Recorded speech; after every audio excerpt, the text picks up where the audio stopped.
Okay, welcome to Birthmark of Africa, everyone. As Priscilla mentioned, my name is Kate Pete, and just to give a brief introduction of who I am the Head of Education and Neurodiversity of Birthmark of Africa. My research area is in disciplinaries of education and social science. My specialist area of research is human rights education, race disparities, employment, neurodiversity, and performance practice in the education and workplace. And I won't go into any further because we have quite a lot of amazing speakers this evening, and we want to ensure that everyone is able to present. So with that said, let's jump right into it. Spare with me a moment. So as I said before, we are very excited to have you here with us today and extremely honored to be hosting this event on such an important and touching subject matter. This webinar is supported by the Office of the United Nations High Commissioner for Human Rights, and also presentations will be made to the Office of the United Nations High Commissioner for Human Rights for their consideration. For many of you, this will be your first Birthmark of Africa event, and now that you are here in attendance, you are now part of the Birthmark of Africa family. So again, welcome. Birthmark of Africa is a UK and human rights and climate change research institute dedicated to exploring disparities and human rights violations faced by people of African descent. Our research discipline ranges from human rights and social science, humanities, and film studies. We believe all human beings deserve to be treated equally and fairly, as we are all the same. Birthmark of Africa has identified that people of African descent who can be physically, culturally, and verbally identified as such are treated unfairly and discriminated against simply because of the color of their skin. At Birthmark of Africa, we firmly believe that each of us, no matter our race, is originally of African descent and therefore bear the birthmark of Africa. We must all stand up to injustice and make a change.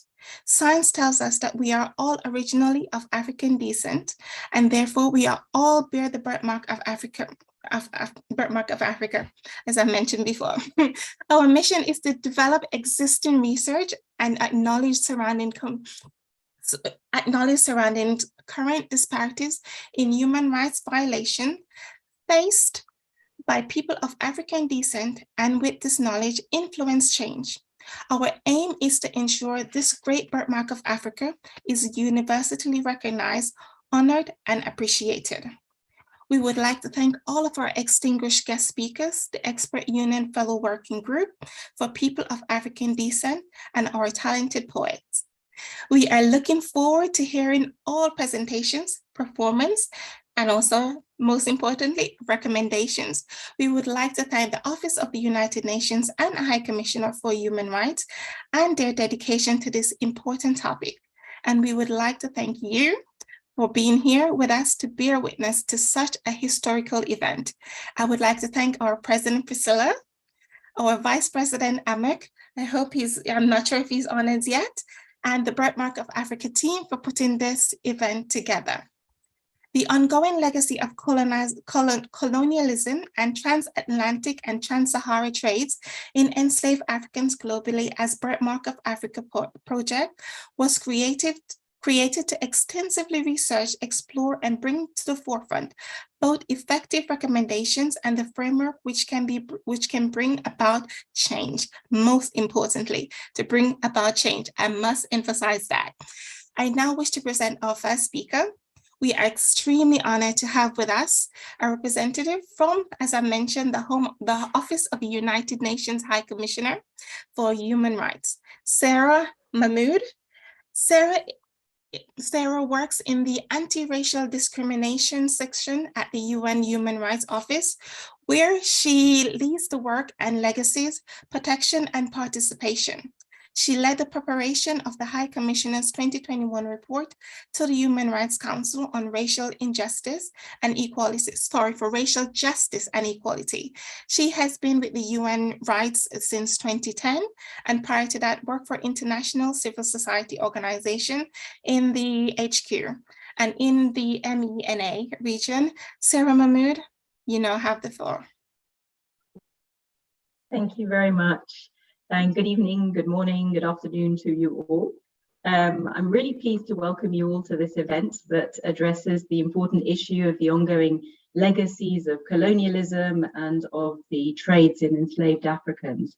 Let me just start, if I may, with a few words of thanks to the organizers, firstly, in particular, Priscilla Robinson, Amok Ali Kaleti, and all the team at Birthmark of Africa, yourself, Kate, as well, for organizing this event and for the excellent collaboration that we've had, and also to others who've also contributed to the project, including Mariam Batti, Leo Nicola Johnson, Deepa Dorduno, who we've worked with, we've also worked with, and all of you that I've mentioned, and probably others that I apologize, but I've perhaps failed to mention, but the 5 that I've mentioned have all participated in our UN fellowship program for people of African descent, and that's how we came to know you and your work. It's a program that the section in which I work organizes every year. And just a quick mention about that for those who may not be aware of it, it's a program, it's a 3-week intensive human rights program for people of African descent who are engaged in promoting human rights in their communities, which is organized in the framework of the International Decade for people of African descent. And it's an opportunity to learn more about the human rights system and to build and strengthen skills that can help to contribute to promoting and protecting human rights in people of African descent in different communities around the world. So that was just a sort of brief mention of that and how our connection came to be. But I'm really pleased that we were able, or we are able, as the UN Human Rights Office, to support today's webinar. It's the second part of a project led by Birthmark of Africa with our support, and we really feel it brings a substantive contribution to the issue of addressing the legacies of the past. We found the approach of kind of, the first part of taking stock of the systemic, the multi-sectoral, the intersecting and multifaceted ways in which legacies impact people of African descent to be an important one, and also your efforts to elaborate a set of practical recommendations to address institutional and structural manifestations of inequality, of marginalization, and the impacts of these ongoing legacies.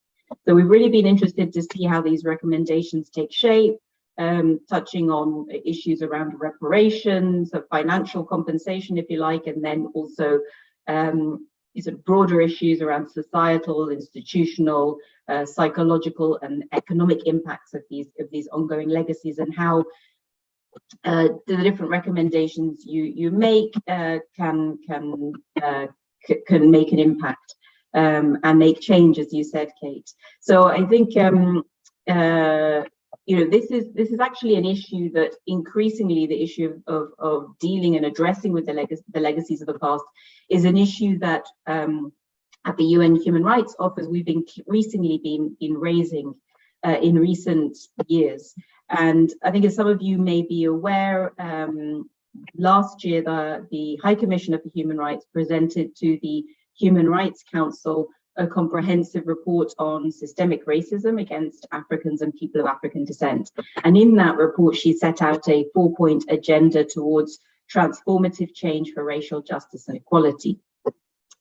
And it's in recognition of this, of the long-lasting impact of these past legacies on contemporary forms of racism against people of African descent, that we dedicated one of the 4 points of that agenda to redress, with a call to confront past legacies, take special measures, and to deliver reparatory justice. So as we prepared that report and we listened to people of African descent about their lived experiences, we found that local, national and regional initiatives have begun to undertake some limited forms of reparations, truth-seeking, things like memorialization, acknowledgements, apologies, some litigation. But importantly, we couldn't find a single example of a state that has fully reckoned with the past or comprehensively accounted for the impacts on the lives of people of African descent today. And so in that report, the High Commissioner unpacked what needs to be done to rectify this. And she encourages member states to initiate comprehensive processes to halt, reverse and repair the lasting consequences and ongoing manifestations of these legacies in their specific national context.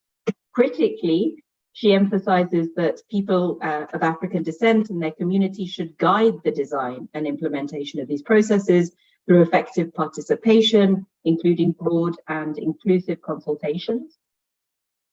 She also emphasizes the need for a multi-pronged approach that's grounded in international human rights law, comprising financial compensation, as well as measures aimed at restitution, rehabilitation, satisfaction, and guarantees of non-repetition.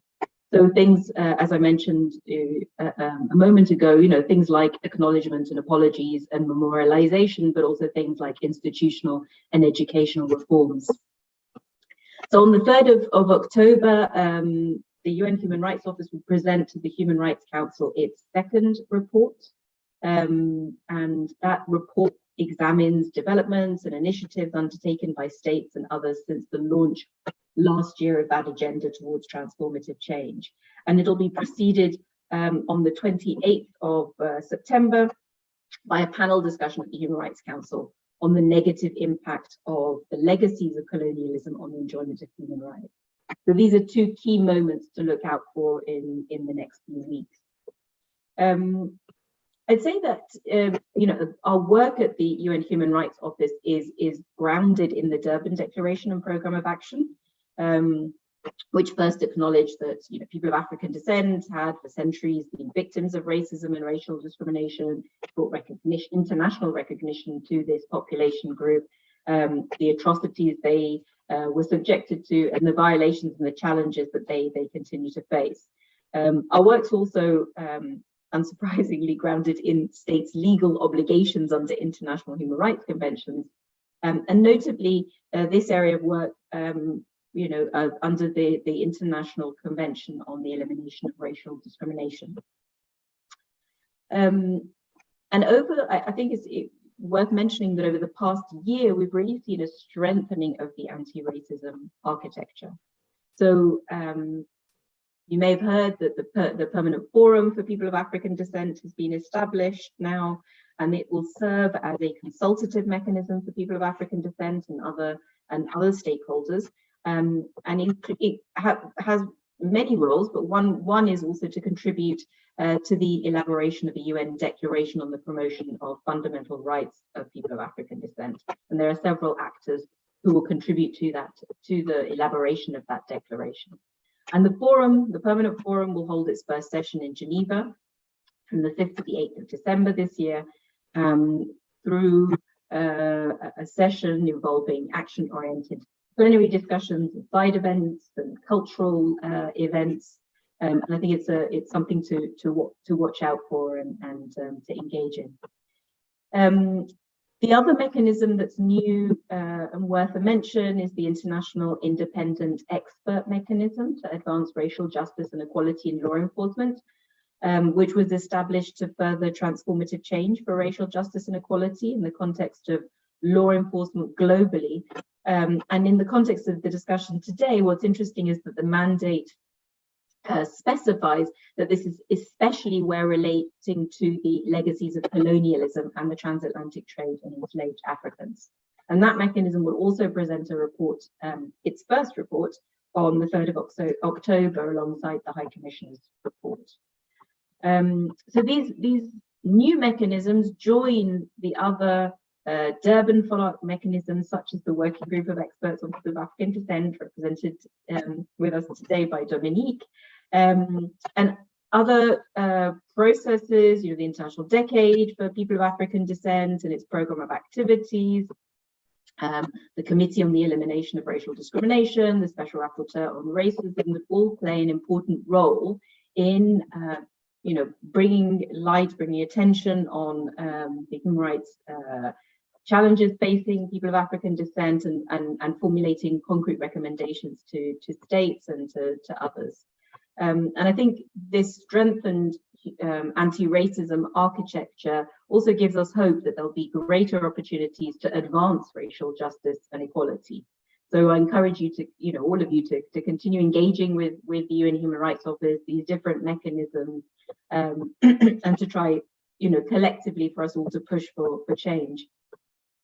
So I will end just with a note that today's I'm sure you're aware, an important day, and it should be mentioned. It's the International Day for People of African Descent. It's the second one, and a moment for us to celebrate the diverse heritage and tremendous contribution of people of African descent to the development of our societies, as well as their resilience. It's also a day of recognition of the enslavement and trade of millions of Africans as one of the darkest chapters of human history. So with that, I'll end, and I wish you very good discussions, and I'm looking forward to continuing and strengthening our collaboration and to listening into the discussions. Thank you. Thank you so much, Sarah. That is very informative, and we are very pleased to have you here, and we are very enlightened by what you've had to share with us and the different projects, the different works that you guys are doing at the United United UN. It's really important, to have you here just to let us know what is happening in the background. We don't know, but it's always very important to have somebody come on and let us know exactly what is taking place. So thank you very much. We now come to our second speaker. He is an exceptional individual, and we are extremely honored to be graced with his presence. Professor the Honorable Kevin Bell, AM, QC, is non-Aboriginal Victorian and is a commissioner for the Euro Justice Commissioner. Professor Bell was a justice of the Supreme Court of Victoria for 15 years. He played a pivotal role in implementation and the operation of Victorian Charter of Human Rights and Responsibility Act 2006. He served as president of the Victorian and Administrative Appeals Tribunal between 2008 and 2010. Prior to his judicial appointment, Professor Bell practiced as a barrister at the Victorian Bar for 20 years. 8 years of which he served as Queen's Counsel. During his time at the bar, he worked on leading narrative titles cases, as well as leading human rights, administrative law, constitutional law, and industrial law cases. In 2017, he received the award of Member of the Order of Australia for his significant service to law and to the judiciary, to native title and human rights, the community. He is former director of the Caston Center for Human Rights Law. Professor Honorable Kevin Bell, AM, QC, you now have the floor.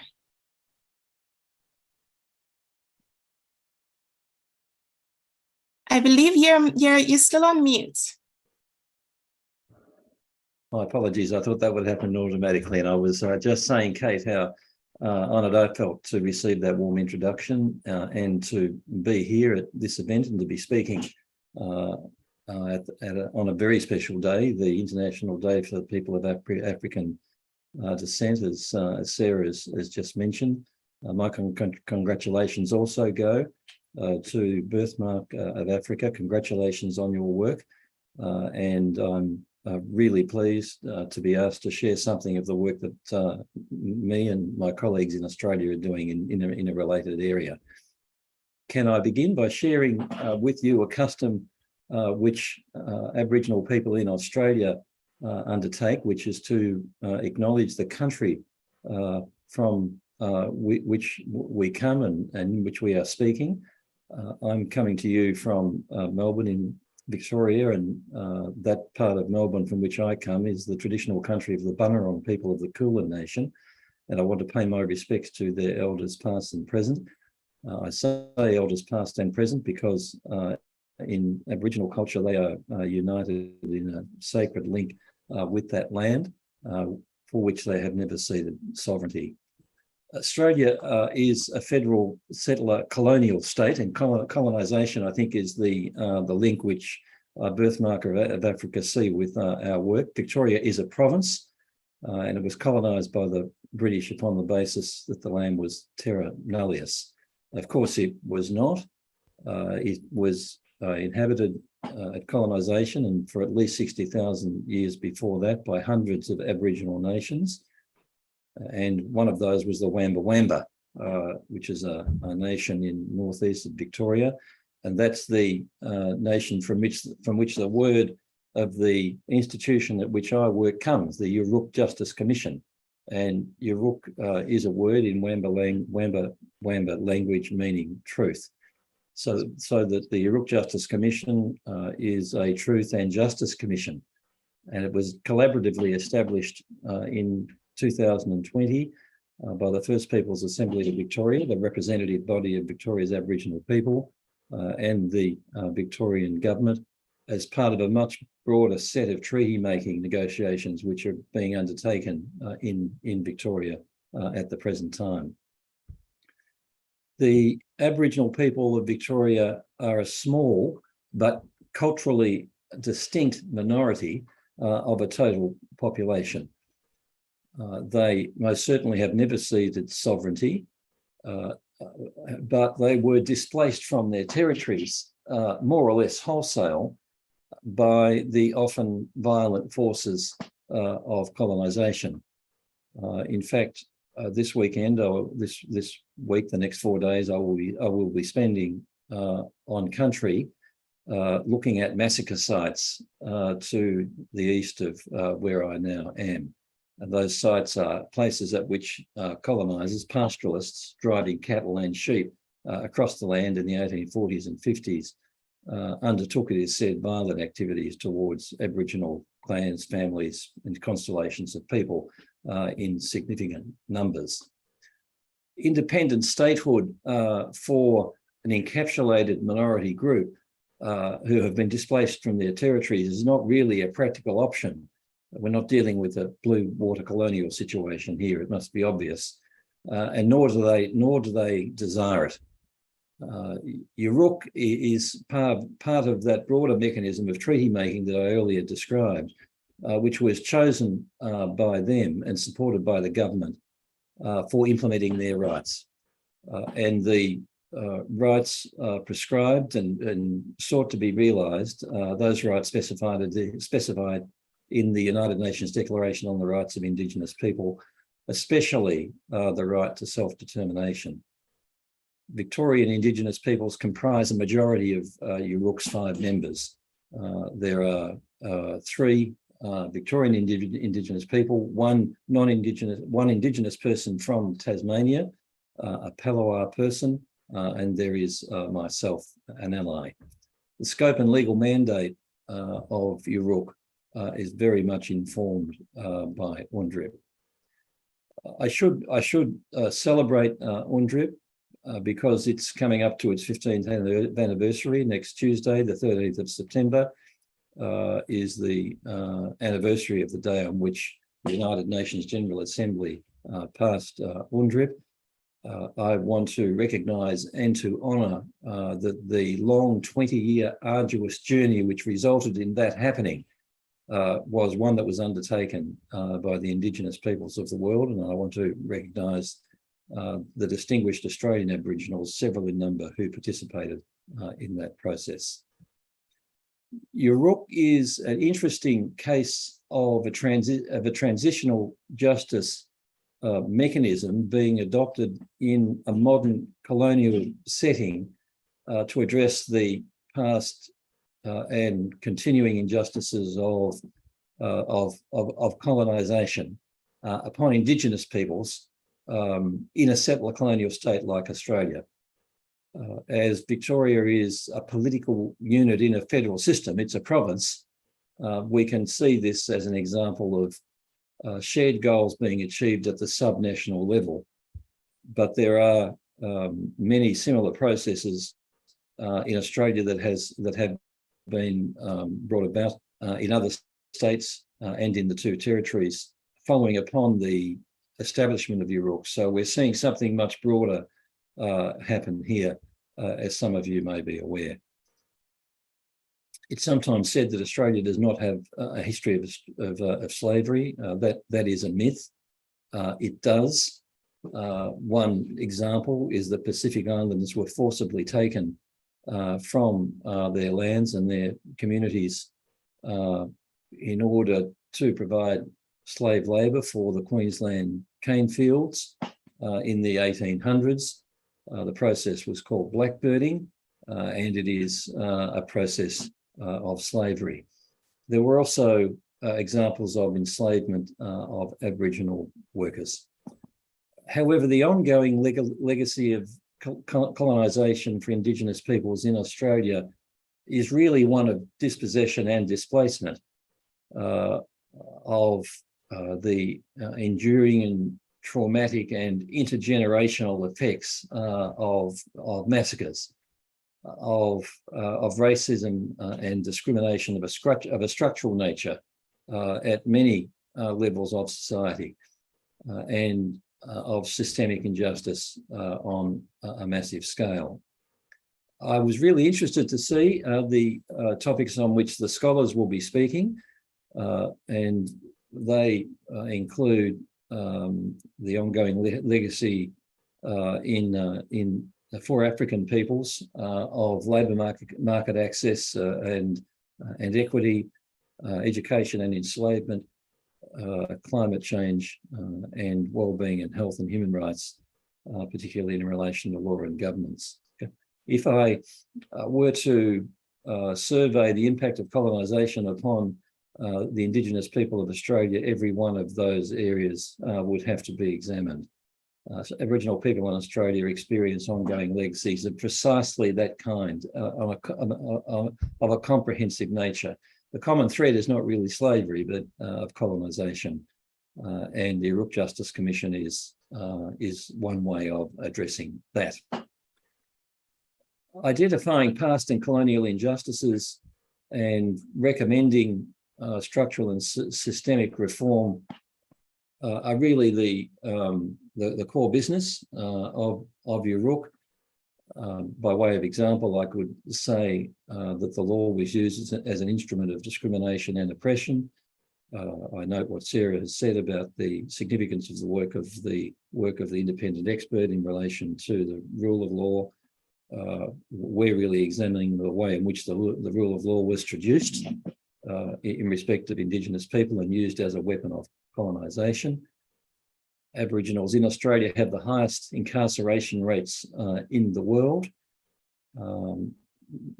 Unfortunately, even in the modern era, many hundreds of Aboriginal people have died in custody, despite official attempts to prevent this.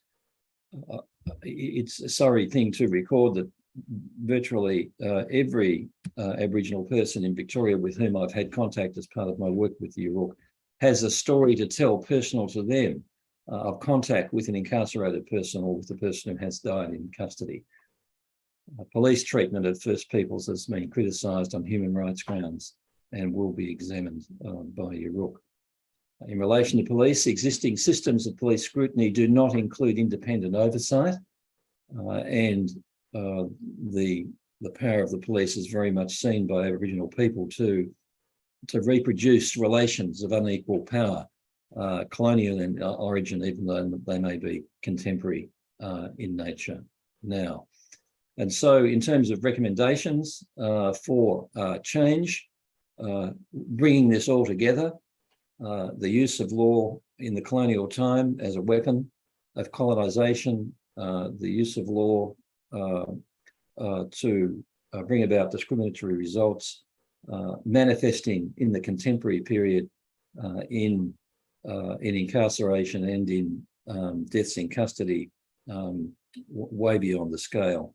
We're looking at the issue of independent police oversight as one possible solution, a solution which will attack one contemporary manifestation of colonisation, which represents a definite impediment to the realisation of Indigenous rights and, in particular, self-determination. Kate, thank you very much for the floor. That is my presentation. I look forward very much to the presentations that follow. Thank you, Professor Bell. I'm sure that we'll all join by saying we will definitely be following the work of UROC and seeing the progress in which you make in terms of the Indigenous people. We thank you for attending and also presenting. Our third speaker is an exceptional individual and has been the forefront of this project and event. Priscilla Robinson is the President and Director of Birthmark of Africa. She is the head researcher in the disciplines of law, criminology, and sociology.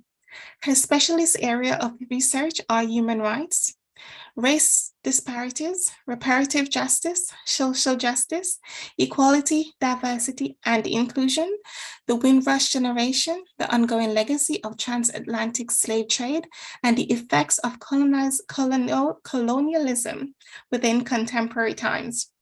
Priscilla is a qualified barrister of England and Wales, and she should also be instructed upon amicus curiae briefs at international courts and tribunal. She is one of 12 selected equality and diversity and inclusion panel trainers and at the Bar and Race Working Group of the Bar Council of England and Wales. Priscilla is also chair and member of the Expert UN Fellow Working Group for People of African Descent. She is also a UN-OHCHR Fellow of 2019 and is undertaking her PhD at the University of West London on the ongoing legacy of the transatlantic slave trade, the Windrush generation, and reparative justice. Priscilla, you now have the floor. Thank you so much, Kate, for your wonderful introduction. I would like to thank all of our guest speakers. I know it's going to be a wonderful event, and particularly all of those who actually are tuned in right now. There is many of you, and I think we're very overwhelmed with the registration that we received, so thank you very much.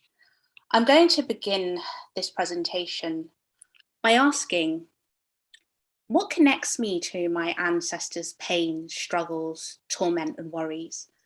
Why do I still feel their lashes, their trauma, and anguish?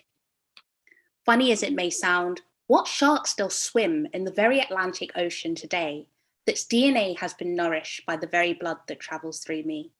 And what cactus of the Saharan desert still recalls when the blood of African kings, queens, princes, princesses, and scholars were flashed across the thorns during the unspeakable act of violence?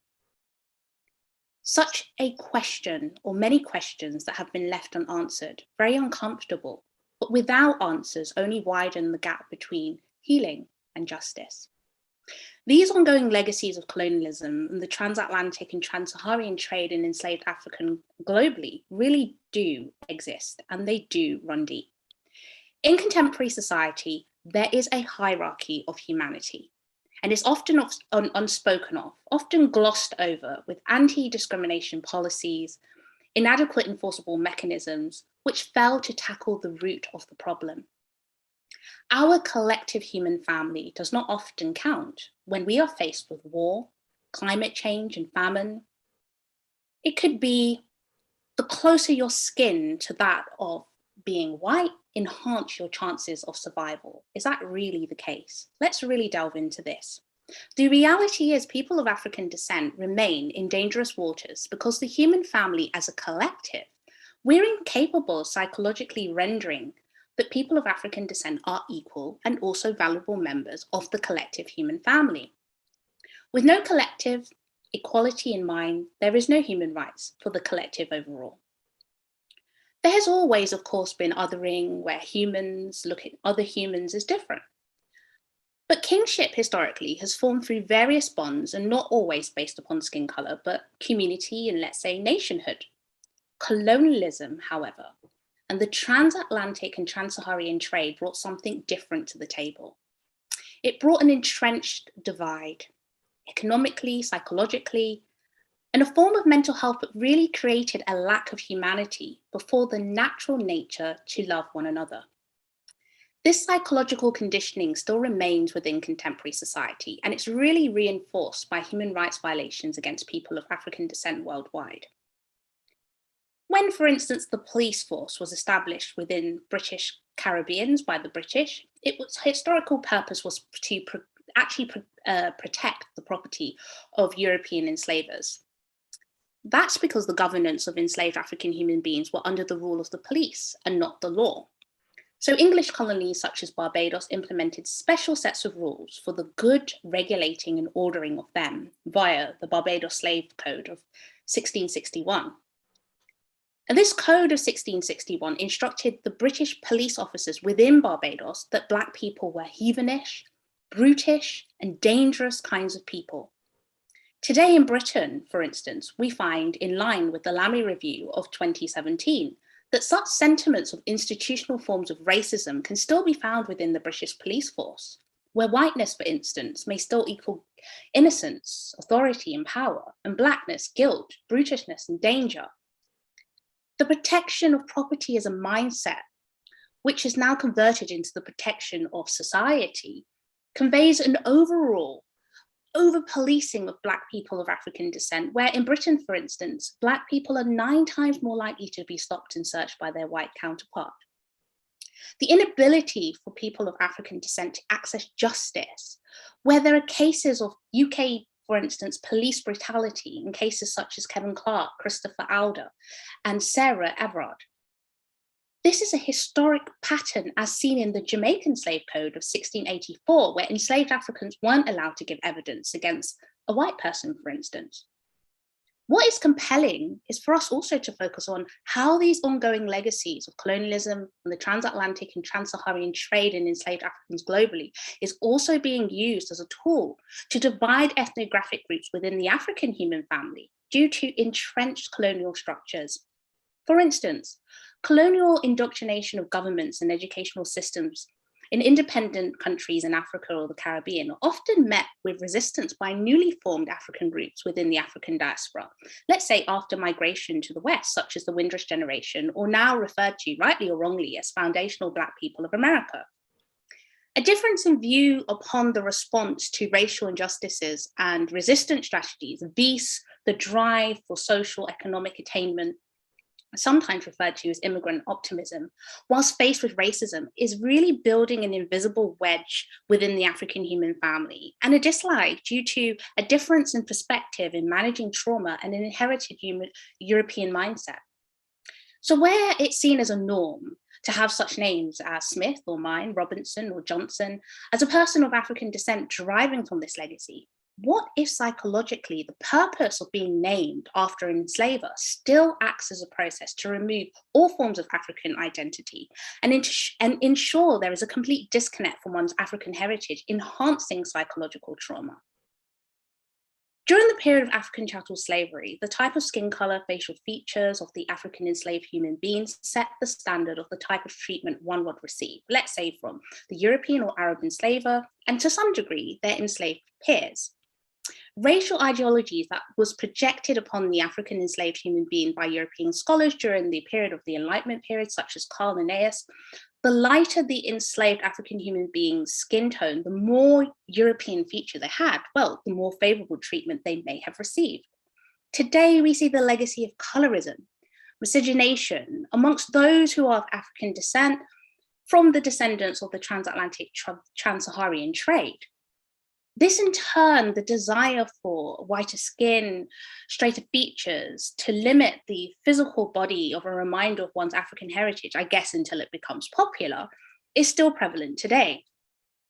When the Slave Trade Act of 1807 and the Slavery Abolition Act of 1833 was in force, it never addressed the psychological, economical, and societal issues. Addressing the ongoing legacy of colonialism and the Trans-Atlantic and Trans-Saharan enslaved Africans globally is merely glanced at the expense of lives when something happens, we hear lessons learned. The Trans-Saharan trade, for instance, in enslaved Africans, which is sometimes not spoken of, is one of the oldest types of African chattel slavery documented in Africa, going as far back as 1000 BCE. Ours would acquire enslaved African human beings through violence, raid, kidnaps, and forcing them to take dangerous treks across the Saharan desert to enslave them in markets. During the period of Middle Ages, to have Black skin within Muslim cultures became increasingly identifiable with being a slave, supported by sometimes references to religion. For instance, a Muslim scholar called Ibn Khaldun justified the Trans-Saharan trade in enslaved Africans by interpreting that in some sections of the Quran, it was confirmed that African human beings were infidel. Modern day Trans-Saharan trade in Africans is still illegally practiced in some countries. And as a result of neocolonialism and the legacy of the Trans-Atlantic and Trans-Saharan enslaved Africans globally, Libya is a major exit point for African migrants heading to Europe and African countries south of Libya. They have targeted some borders to actually be able to practice African chattel slavery. African women are often raped, many children suffering from human rights violations and sexual abuses. And the legacy that Black Muslims living in society, predominantly political or socially controlled by Asian and white Muslims, for instance, where they face immense racism in their countries of which they may be indigenous to. Both legacies have created a disconnect of the collective African family, and really formed African chattel slavery to this day, as it has been stated by the Durban Declaration and Programme of Action, is a crime against humanity. These legacies have evoked many forms of intersectionality. Gender, as we know, was a main characteristic of African chattel slavery. It was hereditary, and it really shaped the experience of enslaved African women on many levels. Cognitive dissonance is really at play in order to justify the continuation of inhumane treatment. And the African female woman's body was dehumanized, sexualized as a form of scientific genetic propaganda. In addition, she had to carry out the same manual labor as enslaved men, with the added task of caring for her family. And this dynamic of African enslaved family unit was completely destabilized. She could be sold at any time alongside her children or her spouse. And this meant that African women were subjected to psychological traumas on many levels, with their mental and physical strength being measured scientifically and socially. The enslaved African woman's capability to endure pain and suffering was said to be much higher than women of our collective human family. Today, we see a lack of seriousness taken when it comes to Black women's mental health and their pain thresholds in the medical arena, where there's still standards that they have more of a pain threshold than others practiced by many practitioners in medicine. Why are Black women in the UK 4 times more likely to die in pregnancy or childbirth than their white counterpart? Why is the standard of Black beauty still to some degree measured and standardized by white beauty, where the undertone of good hair and bad hair still is a term of reference? Why is migration legislations and policies still used as a way to indirectly discriminate against people of African descent, whilst economically benefiting from post-colonial countries who will take so much for fees, visa fees? Is it true that we should just move on from the past as we're not victims or perpetrators because it's really an ancestral injustice? The answer to all these questions is the ongoing legacy of colonialism, the Trans-Atlantic and Trans-Saharan trade in enslaved Africans globally, psychologically impacts every race that exists on this planet, and is based upon the historic and contemporary societal and educational endorsement of the hierarchy of humanity, in which the darker your skin, the less humanity you are entitled to receive. This hierarchy of humanity influences our global economics, international law, climate change responses, and societal justice. The act of colonialism to all nations, regardless of their colour, cannot be reversed. But we are one people around the world who share the pain of our ancestors and still face injustices today. And today we stand together. The Trans-Atlantic and Trans-Saharan trade in enslaved Africans and the process of African chattel slavery cannot be reversed. But I press upon member states of the United Nations, you can begin the process of healing, and you can remedy your actions through equity and justice. And this is via the means of reparative justice. Thank you. Thank you, Priscilla. This is why she is the driving force of this. You can all tell by her passion and her dedication to this work. Priscilla, we honor you and we thank you. I wish to now present our fourth speaker. We are extremely honored to have with us an exceptional individual. We have many exceptional individuals this evening. I'm sure you can agree. Dominique Day is a human rights and rights attorney and executive director of Daylight. Internationally, her litigation, public policy, research, teaching, and capacity building work over the past 2 decades has focused heavily on racial justice, non-discrimination, and human rights advocacy. She has extensive experience in criminal and civil litigation on behalf of individuals and communities within the Black diaspora.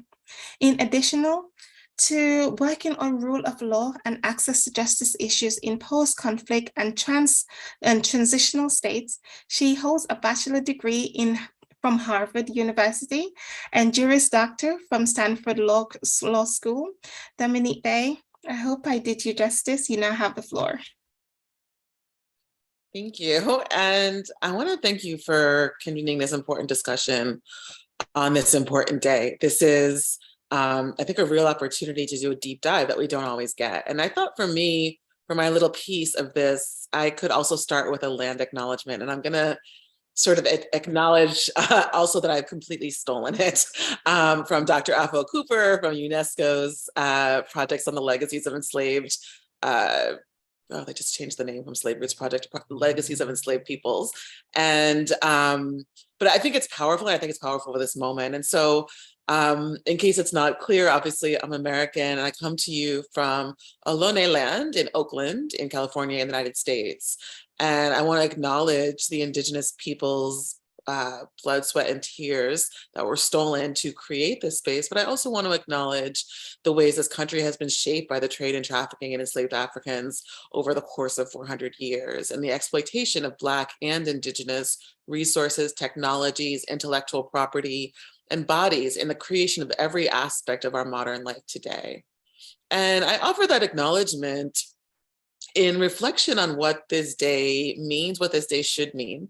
We're at our first anniversary of the first commemoration of the International Day for People of African Descent. And I think it does give us a specific moment to really reflect on what is it that that we're trying to do in this moment. And as I was thinking it through today, I was thinking about this idea that I learned in school, right? That historians will tell you modernity is driven by certain trigger events. And maybe it's the invention of the steam engine. A lot of people tell you it's the invention of the modern nation state and the geopolitical relationships that sprung from that.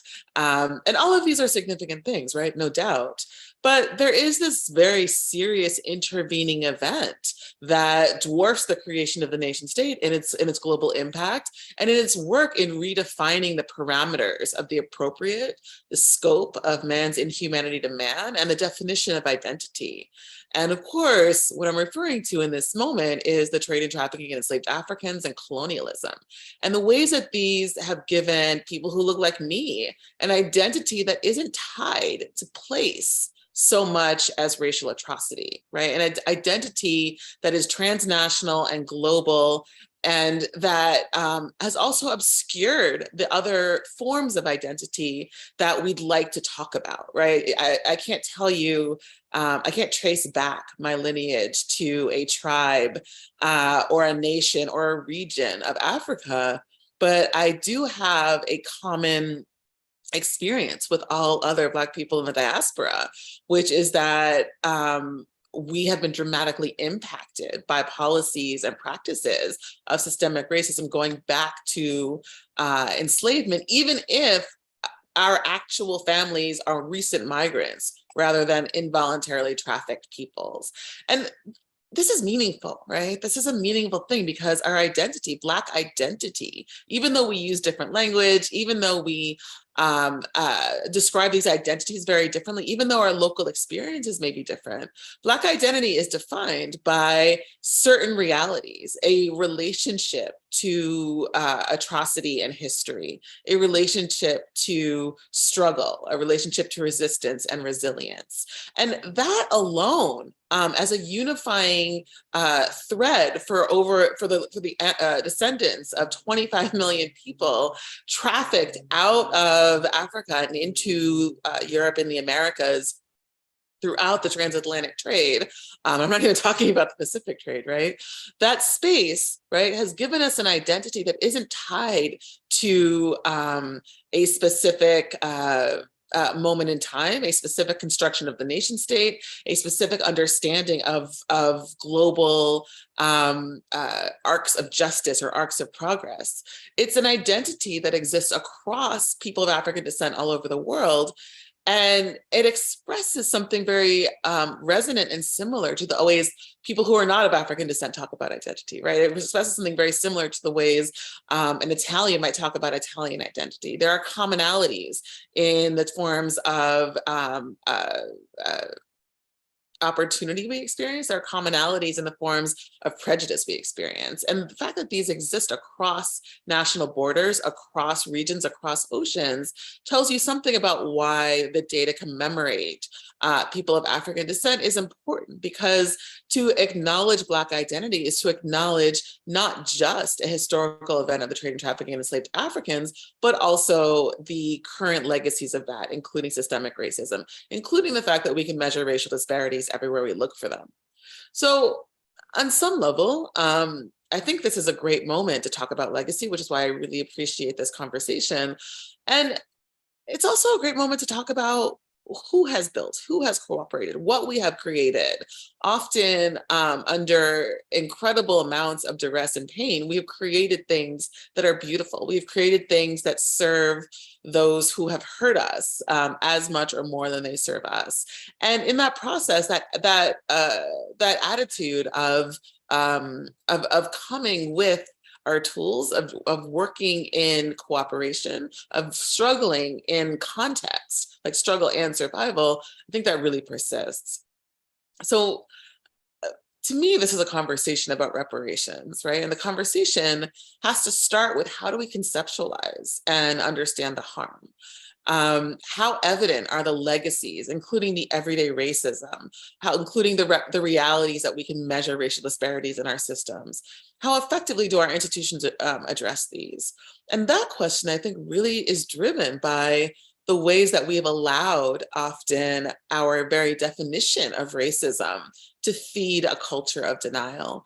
In the High Commissioner's report from last year, which if you haven't read it, everybody needs to, it's groundbreaking, it's important, and it's rigorous. There's a piece where there's a real dive into this idea of the culture of denial, that the very existence of racism, the very evidence of racism is dismissed, discarded, covered up, or otherwise denied as a practice, as an iterative and recursive practice of not just reinforcing white supremacy, but also tacitly reinforcing systemic racism. And these cultures of denial have actually structured the boundaries of how we define racism, often meaning, and maybe I'm being a little abstract here, but often meaning that we limit our even conversations about racism to racism that is redressable under law or redressable under existing policy.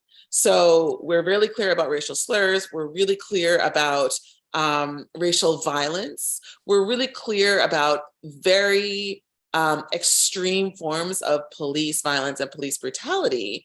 But the everyday racism that people face in the world, the everyday experiences that people who are victims of police brutality are experiencing from the police in everyday stops and searches, in the ways that the world interacts with them, these are kind of swept away. They're denied by many. They're not necessarily compensable or cognizable under law. And in that process, we have a parallel discourse that says, well, these aren't necessarily racist, and these aren't necessarily subject to reparations. These aren't necessarily impactful in people's lives because they're not threatening your life. They're just threatening your dignity. But this idea of dignity is as significant to the ways we walk through the world, to the ways we survive, to the ways we thrive, as life itself. And so in this day, in this moment, I think it's important to think about not just what legacies we can measure, but also what legacies we can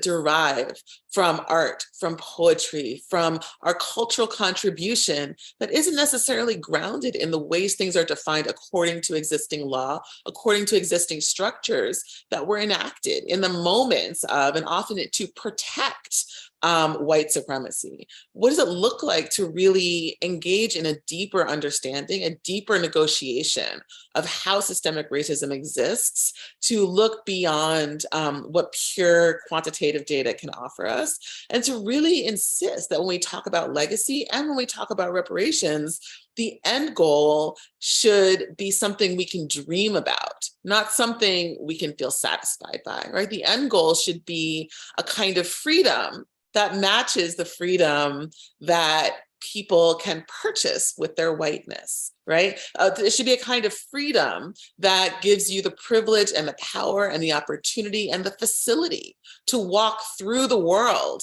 and interact in different spaces without necessarily being threatened by the virtue of the color of your skin. And that space, right? That space where we define the legacies through the ways in which we understand our liberty and our dignity to be different. And we define reparations through a repair such that our freedom, our dreams, our lives are wholly as available, irrespective of our skin color. That to me is what this day should really be about. Looking at what commonalities exist in Black identity, region to region, country to country, place to place, understanding that these have a common historical root, and understanding that reparations, that repair, that moving forward requires embedding anticipation. I'm getting very interested in this topic of anticipatory futures, but it requires embedding anticipation about what can be in our very conceptualization of how we move forward, that we're moving forward not merely toward the compensation or the satisfaction for the very extreme forms of violence or disregard that are actually already encoded in law, but that we're looking to actually dismantle these structures as they exist tacitly and implicitly, and create opportunities for a different kind of freedom that's really grounded in human dignity and that really celebrates and uplifts human dignity without distinction on the basis of skin color. So maybe that's a good place for me to stop with my deep appreciation for what this conversation's already brought. Thank you, Dominique. Thank you. That was very informative, and it's so important what you've mentioned, because we need to look at everything holistically. You know, we need to look at everything, how it contributes to where we are now. And with that said, we now come to the recommendation segment of this event. Each member of the Expert Union Fellow Working Group for People of African Descent will now present recommendations to the Office of the United Nations High Commissioner for Human Rights for the following concerns to address the ongoing legacy of colonialism and the Trans-Atlantic and Trans-Saharan trades in enslaved African globally. So the topics, just to remind you, are the labor market access and equity, education and investment, climate change, well-being and health, human rights, and law and governance. Our first session on labor market access and equity will be presented by Mariam Batty, who is a qualified community development and social policy practitioner with extensive experience of advocacy and organizing in the community, working in areas of social justice and human rights. For the past decade, she has worked on various national and global campaigns for policy change and provided direct support to marginalized groups in Ireland, predominantly migrants. She also facilitated groups and workshops in Ireland at the European level.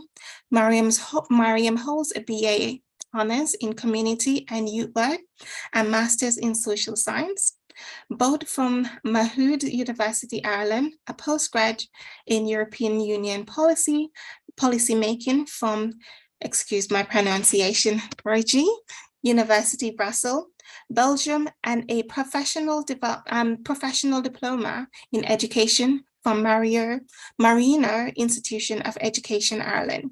She is also the co-founder of the Great Care Group, Ireland's first worker-owned, worker-led, and worker-managed social enterprise, care social enterprise, a 2019 UN Fellow, and was named one of the most influential people of African descent on the 40 worldwide in 2020.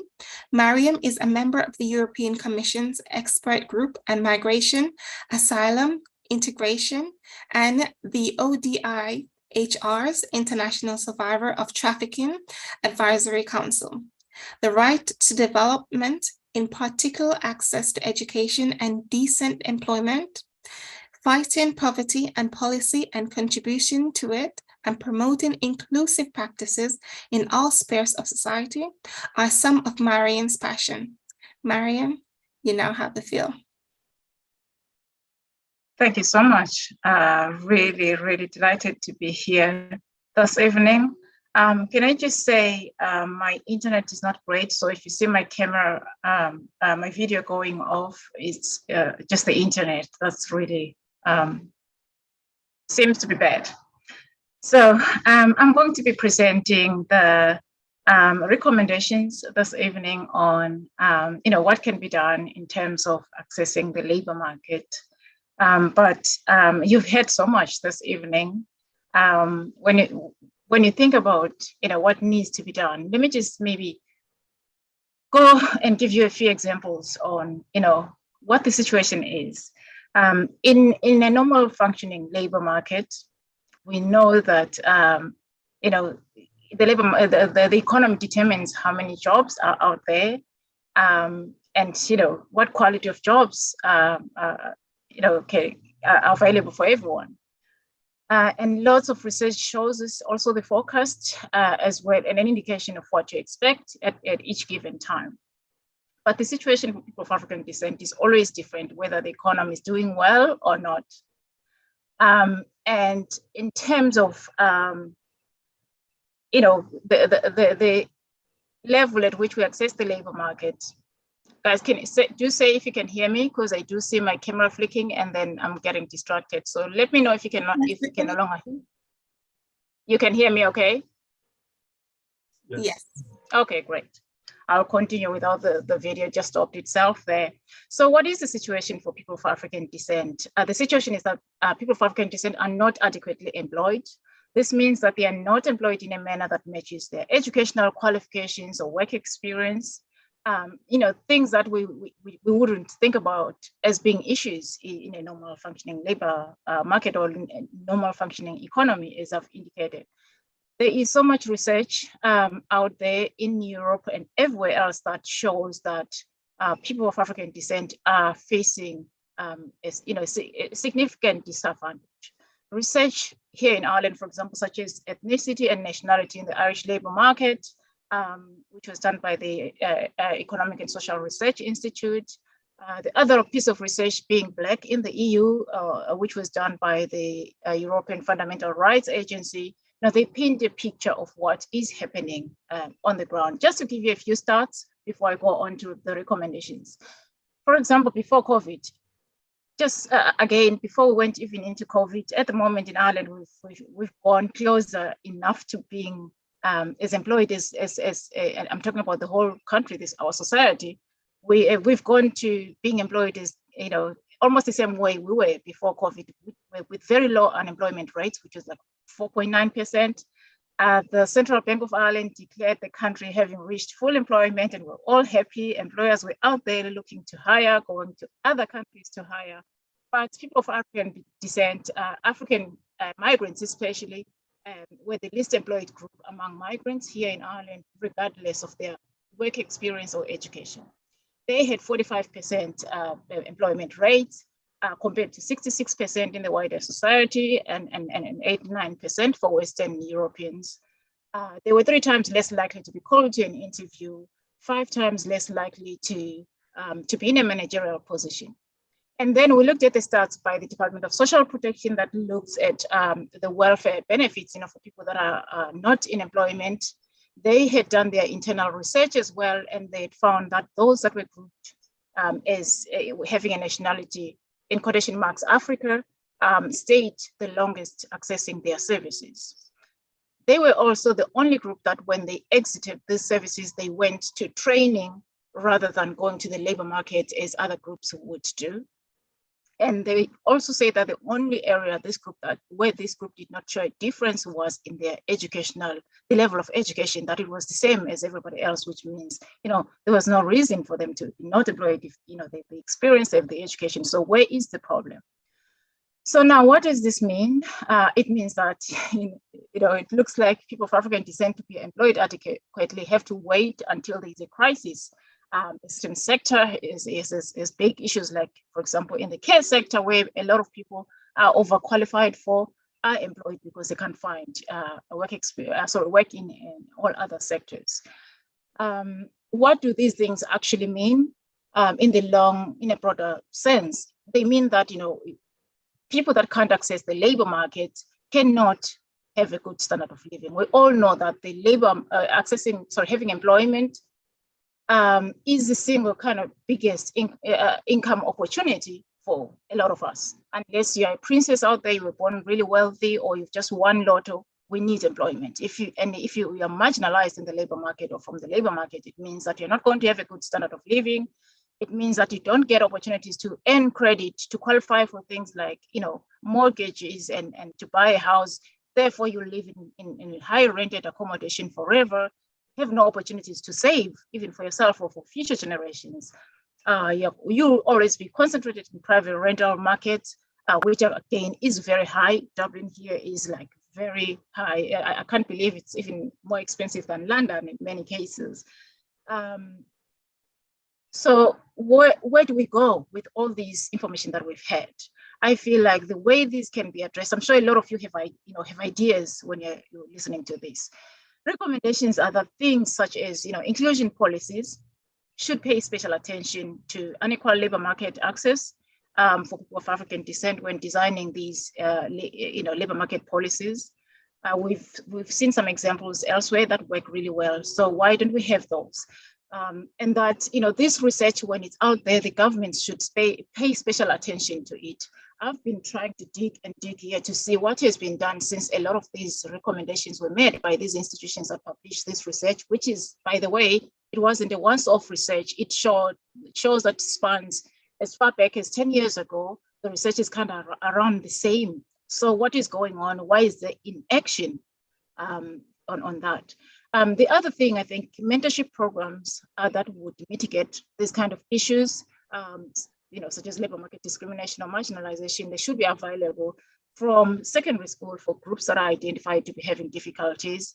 They should also continue on the job market, as we've seen, where people are 5 times less likely to be in a managerial role. So, initiatives like getting people to be mentored to be in leadership roles. The other thing is that, with academics and think tanks, I think they should continue to produce such data, but also human rights bodies need to monitor it and continue highlighting it, to see if there's any progress, anything has been done. And I feel that those of us that have opportunities have made that breakthrough to use our positions of influence to be the voice for others, but also to create opportunities. Let's lower the ladder where it's possible. The last 3 that I have for you is that on educational institutions, I think they should be more involved in terms of tailored career development when people are in colleges or universities, those that have opportunities to, but schools as well. I think when these issues are nipped in the bud, it could be better.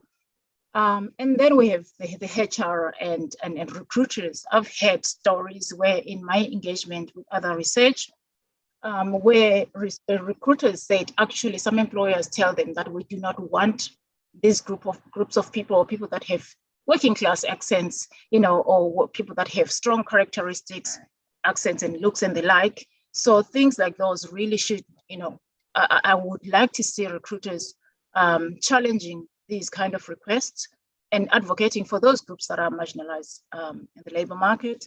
And the final piece, I think, that I didn't talk much about, financial support for Black businesses or ethnic minority businesses. Promoting entrepreneurship should be another avenue. With availability of finance being made available for those that think they could make it in the financial sector or in the entrepreneurial sector, because that's not for everyone, because we know a majority of people work, but they should be supporting those. And all of these really are linked to the implementation of the International Decade for People of African Descent. We should be seeing more action. A lot of these would be addressed if the decades were implemented, including in my own country here in Ireland. We haven't engaged, our government hasn't engaged much with it. And there are a few European governments that have engaged with it. I would like to thank you all for listening, and hopefully that you can, give some of your recommendations as you are listening. Thank you so much for this opportunity, and I look forward to hearing the rest and the responses afterwards. Thanks, Emilia. Thank you, Mariam. Thank you for that. If you are just joining us, or if you've enjoyed the last hour and you would like to support Birthmark of Africa, you can do so by volunteering or visit our website where you can make a donation if you so wish. We now come to our second segment of our recommendation. The segment is on education and investment, which will be presented by Leon Napolo Johnson. Mr. Johnson spent 8 years in refugee camps in Ivory Coast and Ghana, having fled from civil war in his native Liberia. In 2006, he resettled in Canada as a government-assisted refugee. In 2007, Leo founded Empowerment Square, a charitable organization committed to building a world where everyone is empowered with the tools and opportunity to strive and to contribute to society through mentorship and access to education. Under Leo's leadership, the organization has assisted over 10,000 newcomer youth and families with settling in Canada. The organization recently completed the groundbreaking ceremony for Liberian Learning Center, which will house the only public library in West African nation and of Liberia. Leo's work has been recognized for its impact all over the world. He has received the J.C. Holland Award for Youth Leadership and Excellence and the YMCA Peace Medal, been named one of the Hamilton Spectator's top 40 under 40 and one of the top 75 immigrants in Canada. He also served as a guest lecturer in the University of Toronto's Global Health courses and is an instructor currently at the Deguti School of Business, McMaster University. He was recently awarded the World Citizenship Award by the City of Hamilton Gandhi Peace Award, McMaster University Global Community Impact Award, and the Afro Global TV 2018 Visionary Award. In 2019, Leo was also one of the 14 people selected globally as a fellow for the International Decade for People of African Descent by the United Nations. He currently serves as the president of the Liberian Association of Canada, the Umbrella Association of Liberians in Canada. Leo is also a member of the Expert Union Fellow Working Group for People of African Descent. Leo, you now have the floor. Thank you so much, Kate.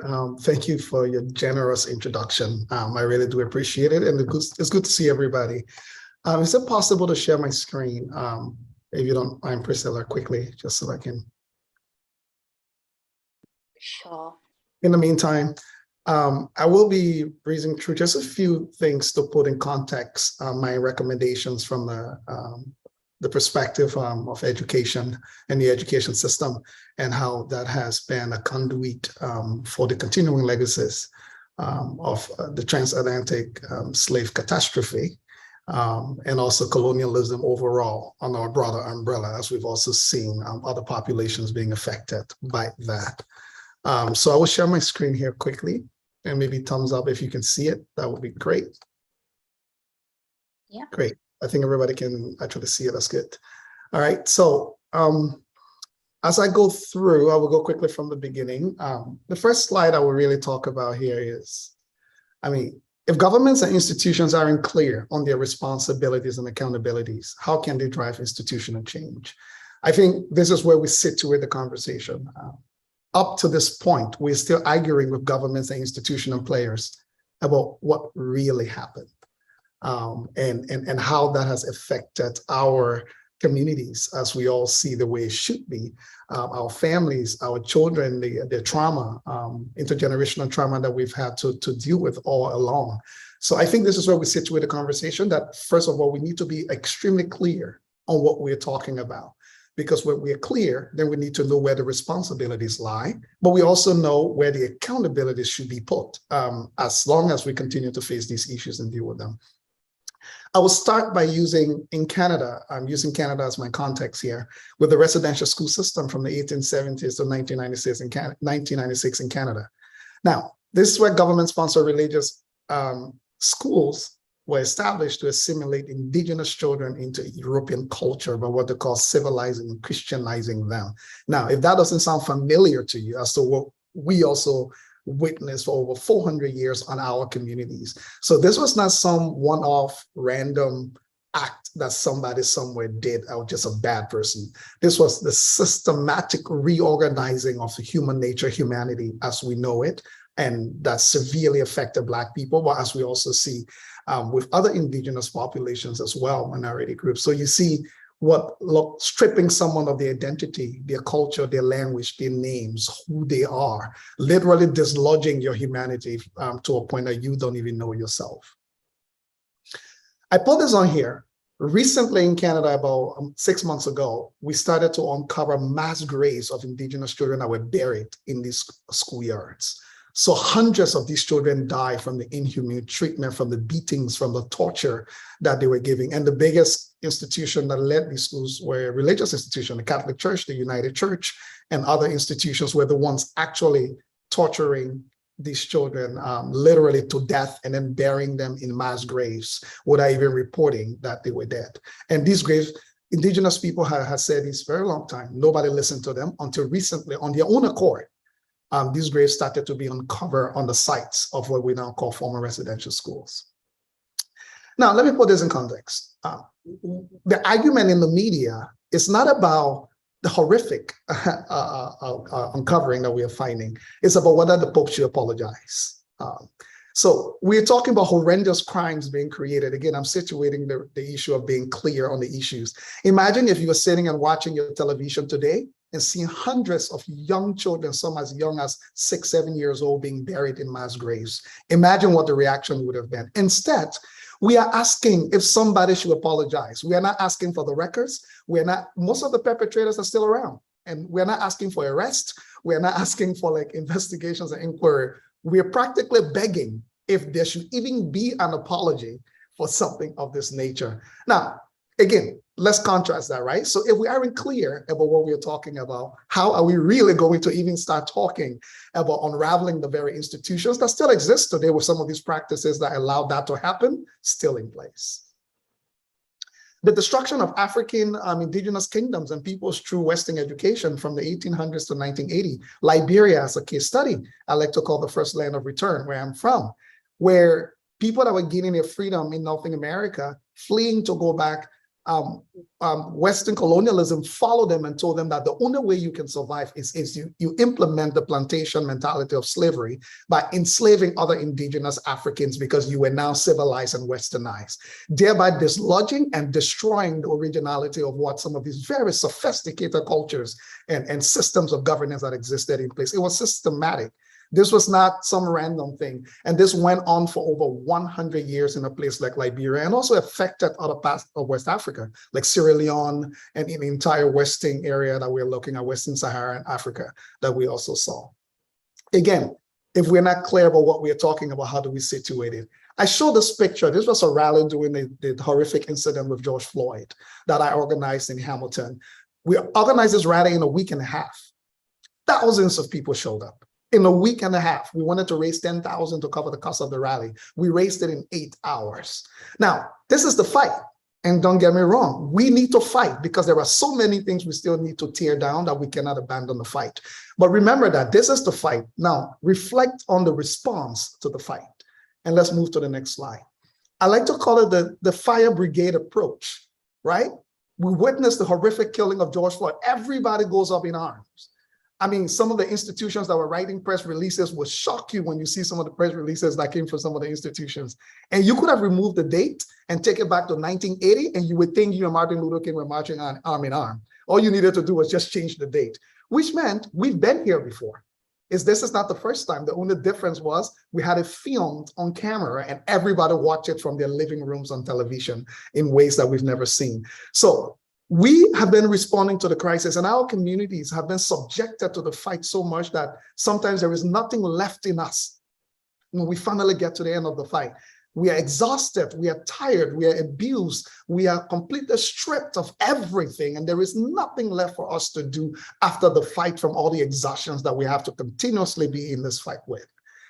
Now, I've used Empowerment Squared as an organization that I started in 2007 when I came to Canada. Until now, it took 8 years for anybody to respond to this, where we wanted to support Black children from dropping out of school and making sure they are attaining the rightful place they should. They're getting the same opportunities that they have been denied for generations of over 400 years. Nobody responded. You call a meeting for this, 3 people show up. You go to funders and they look at you like you're funding it, like you're funny. They ask you like if it is even possible what you're talking about. Can we even do that? You call for a protest, you get press releases from all the major institutions ready to give you whatever you actually need. So the question becomes, what are we doing? We cannot only fight. People cannot only expect us to fight. We must fight with one hand and build with one hand. And the same energies that they're bringing to the fighting side when we have to fight and be allies and supporting us, we need to see that same energy mobilized to the building side. Because whenever we fight, we tear down. Regardless of what you're tearing down, you create a vacuum. And if we're not building to ensure that the rightful things that should be put in place are put into that vacuum, sometimes what comes is more dangerous than what we actually tore down. And this is where we've been. Everybody supports us when we go to the fighting side, and everybody neglects us when we come to the building side. And sometimes we are handed peanuts and chicken change to deal with over 400 years of institutional deficit and systemic deficit that have been created intentionally by design and not by error. The dynamics is that our society and way of life has been shaped by it. Basically, the way we form our institutions, the way we think, the way our society functions has been shaped by this stuff. It continues to shape our thinking and inform our actions. Now, people like to talk about conscious and unconscious. It does not matter. I have a professor who often say the highway to hell is paved with good intentions. If you talk to the people in hell, many of them will tell you they were well-intentioned. But what ends up happening is the impact of their actions that really do matter. And this is where Western education systems come in, that we are all still being subjected to in ways that we've been left with no choice. Our experience shape who we are. Slavery in Canada, 206 years. Now, if this type of thing doesn't become the way of life after 206 years of practice, I don't know what else does. Segregated schools in Ontario. Why is the education system designed the way it is designed? It's not just because few teachers or few educators hated Black people or hated people of African descent. No, it's because the society itself decided to organize itself to consistently marginalize Black people, where schools were created for all whites and all Blacks. So what you do, you underfund all the schools, so you keep the power dynamics within a certain place, so that everybody else who goes to a Black school is only guaranteed to work in some of the most horrific places that we can think about and be subjected to those treatments. And then we fund very well the white schools so that everybody who goes there is expected to get the best there is to offer to remain on top one way or the other. In Canada, this happens in many other countries as well, academic streaming, this is where it came from, where we have academic apply and essential. So if you were academic, which was mostly white schools, that means you were guaranteed to be at the top of the food chain. Applied and essential were mostly for let's keep certain people there because that's all we think they're good for. That's all they can offer us. So in Canada, in Toronto and Ontario, 53% of Black students in academic programs, 81% are white students, right? Now, almost half of all expelled students over the last 5 years have been Black students. This is not coincidence because the system was designed, and I'm not talking about 1980s, I'm talking about a few years ago. So what has happened is that we pretended when we came back that, oh, we can just stop doing all the things we were doing, but keep all of the same foundations in place that allow us to discriminate against Black people. And then it allows the bad players to keep using these things, and then we make it sound like they're one-off. We did not dismantle the institutions. We just pretended like, oh, okay, we will not do segregated schools again. We will mix everybody up.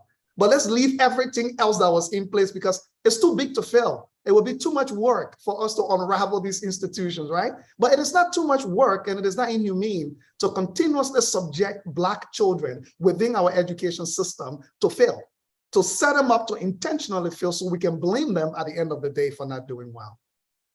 And this is what academic streaming is, literally designed to keep a systematic process of ensuring that Black children will have a particular outcome compared to their counterparts who are not Black. This is what we did.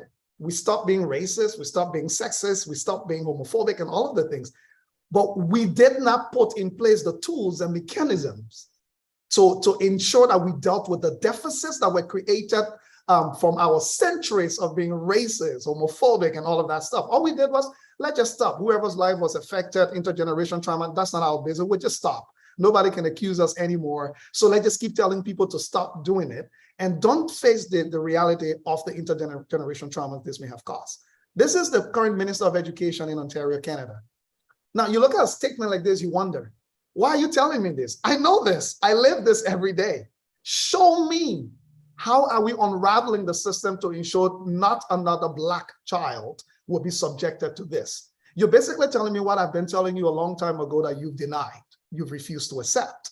Why are you repeating it to me? You should be telling me, here are the steps we are taking to dismantle the system so that another Black child is not subjected to this. Oral culture and education. We've dismissed the tremendous contributions of Black people historically only because we said it wasn't written anywhere.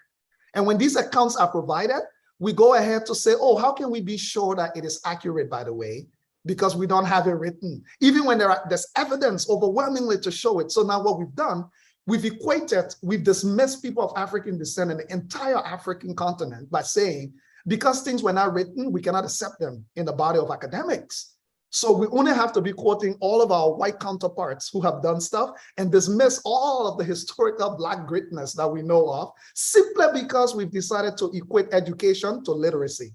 Literacy is not education. Just because you can read and write does not mean you are educated.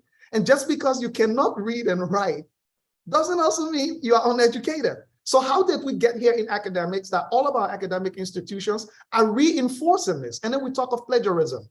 There's nothing wrong with going to Africa and going to a small village and copying the wisdom and knowledge of our elders and bringing it here and writing it in books and ascribing it to yourself, but then punishing other people because you said they did not cite you and gave you your glory, right? The hypocrisy of it is what we all have been taught now to practice. And sometimes we are dismissing our own people because we have to apply this Western education system as the only way of being validated. Non-racist versus anti-racist is what we've been told to do now. So everybody act like, oh, I don't do that anymore, so I don't need to care. No, we all need to be anti-racist because the only way of being anti-racist is being actively engaged in the things that would deal with those deficits that have been created. What we can do as a sum up, the first thing we must do is acknowledge the legacies of colonialism are deeply embedded in Canadian institutions and by extension in many Western societies. Their policies, their practices, to the point that it is an integral part of the culture and systems. So keeping these systems in place and pretending like we can change it by just changing policies around it is a waste of everybody's time. And it's just reinforcing the very things that we say we don't want to do. Educate and empower. Do not require Black people to fit into your spaces. Your spaces should be designed to serve the needs of everyone equitably. And that means making sure that the intergenerational trauma and harms that have been caused by these legacies are addressed as you design these spaces.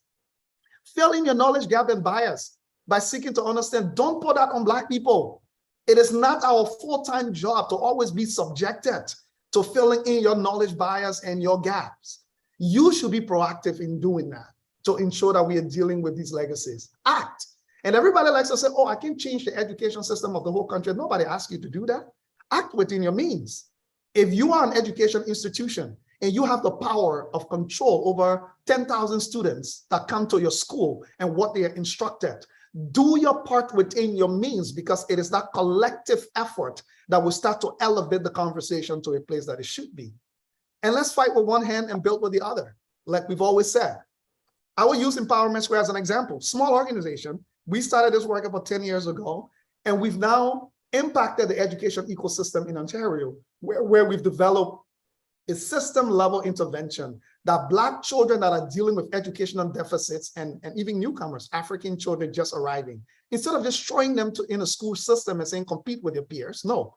We will have an opportunity with an investment of over $1 million that have been provided to ensure that we have a culturally relevant transition point for them so that they are properly equipped to be able to compete with their peers within the education system. This is one common example of acting within your means. And I think also to our community, we need to stop pretending like we are not aware of the education systems that we are being put through. And then we leave from here, we see it around the world. We try to replicate it without consciously deconstructing it. And I think this is where we need to do a lot of work with our academics to make sure we're deconstructing these things and not subconsciously reinforcing them only because we want to be compared to the elite institutions or the elite scholars around the world. And we are worried about challenging the status quo before we be marginalized. The recommendations I really wouldn't go through into details. That's my final slide here. Like I said, my first recommendation is very clear. Governments and stakeholders must make intentional, meaningful investments. This is not about talks and policies. This is about intentional and meaningful investments to improve access for resources for institutions serving predominantly Black populations. This includes funding, resources for programs and initiatives that serve Black populations in non-diverse institutions as well, given a key role played by these very institutions in facilitating slavery and the issues that we're talking about, from the Harvards to the Oxfords and all of them. Now, this exclusive focus on cultural competency is a problem.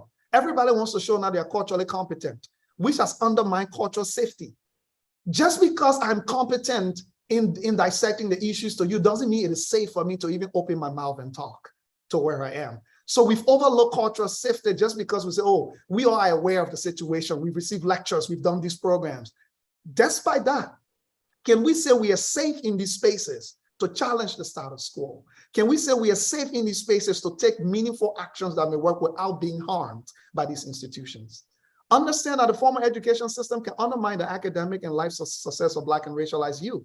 The same systems that allow the West to enslave us and our ancestors, those same systems are still in place. So let's not pretend that when if an actor gets in who wants to leverage it and use it for those same outcomes, the possibilities still exist. And educators and education system must recognize the value of parental knowledge. We have marginalized Black families from being able to participate in your children's education or within the education system. We don't see them as key stakeholders because we've created this elite structure that based on social economic class, only certain type of people of a certain income will ever be capable of engaging our education systems, advocate for their children in ways that they should. We should start making sure the tools are available, are accessible in ways that are culturally relevant so that Black families can start to engage and support their children's education, because for so many years they were denied that opportunity, not by choice, not because they did not want to, but because they were denied. So let's get to the point of acknowledging that so that when we are designing tools for engagement and empowering parents, we are intentional about saying we are facilitating that. Thank you so much. Wow, wow, wow. Thank you. Thank you. Thank you, Mr. Leo Johnson. You've definitely give us some food for thought there. Thank you so much. We are going to skip our climate change recommendation and come back to it at a later time. We'll now move forward to our well-being and health and human rights, law and governance. And this will be, the recommendation will be presented by Priscilla Robinson. And if you are just joining us, I'll introduce you to our Priscilla Johnson. Priscilla Robinson. I don't know where I'm getting Johnson from. Apologies, Priscilla. So for those of you who don't know, Priscilla is the president and director of Birthmark of Africa.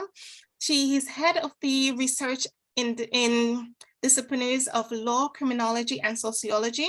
Her specialist area of research are human rights, race disparities, reparative justice, social justice, equality, diversity, and inclusion, the Windrush generation, the ongoing legacy of transatlantic slave trade, and the effects of colonialism within contemporary times. Priscilla is a qualified barrister of England and Wales, and she can also be instructed upon the amicus curiae briefs at the International Courts and Tribunal. She is one of 12 selected equality, diversity, and inclusion panel trainers on the Bar Race Working Group of the Bar Council of England and Wales. Priscilla is also the chair and a member of the Expert UN Fellow Working Group for People of African Descent. She is also a UN-PAD Fellow of 2019 and is undertaking her PhD at the University of London and on the ongoing legacy of transatlantic slave trade, the Windrush generation, reparative justice. Priscilla, floor is yours. Thank you so much, Kate. Thank you very much. Due to time, I'm just going to go straight into the recommendations. As you've heard, I will be dealing with two concerns, the first, health and well-being, and the second, human rights, law and governance. In relation to health and well-being, I will now press upon member states of the United Nations to take action and implement the following recommendations. But I must also mention that our colleague, Dr. Jifa Durunu, cannot be with us tonight, and she did previously give a recommendation at the symposium, which I think would only be fair to read on her behalf. She states, racism is the living legacy of the transatlantic trade of enslaved Africans, and racism has a multitude of impacts, including physical, psychological, and even genomic changes in which it has adversely affected the health and well-being in the short term and long term. However, the health system in the global north continues to conflate race to be a biological disposition, thus negating the examination of the way in which racism, the experience of belonging to a particular racial group, impacts health and outcomes. To combat some of the health disparities that are reported, health systems globally need to be identified. They have to identify ways in which the race continues to be a conflated sector in biology. For example, she talks about the algorithms that calculate kidney functions and have race-based corrections in which it minimizes the degree and thus the severity of a kidney disease in a person of African descent. The negative impact of this is a person of African descent with kidney disease may not qualify for advanced therapies such as a kidney transplant. Similarly, other laboratory testings are not collaborated to consider the normal variations within the human race. So, for example, people of African descent tend to have low hemoglobin levels compared to people of European descent. However, lower, these values are still within the normal range for human beings. However, blood donations and eligibility criteria are set as such that the hemoglobin levels prevent people of African descent from donating blood, compounding this issue, and is an increasing need for blood supplies to meet the demands of an increased biodiverse society. And therefore the results is limited blood supply for everyone, including people of African descent who need blood transfusions but have a rare blood type. Overall, there needs to be an urgent need for the healthcare system and health researchers to move away from using racial grouping as a predicator of the health outcomes and find better tools to measure the impact of racism to inform anti-racism health policies and practices. And those were her recommendations.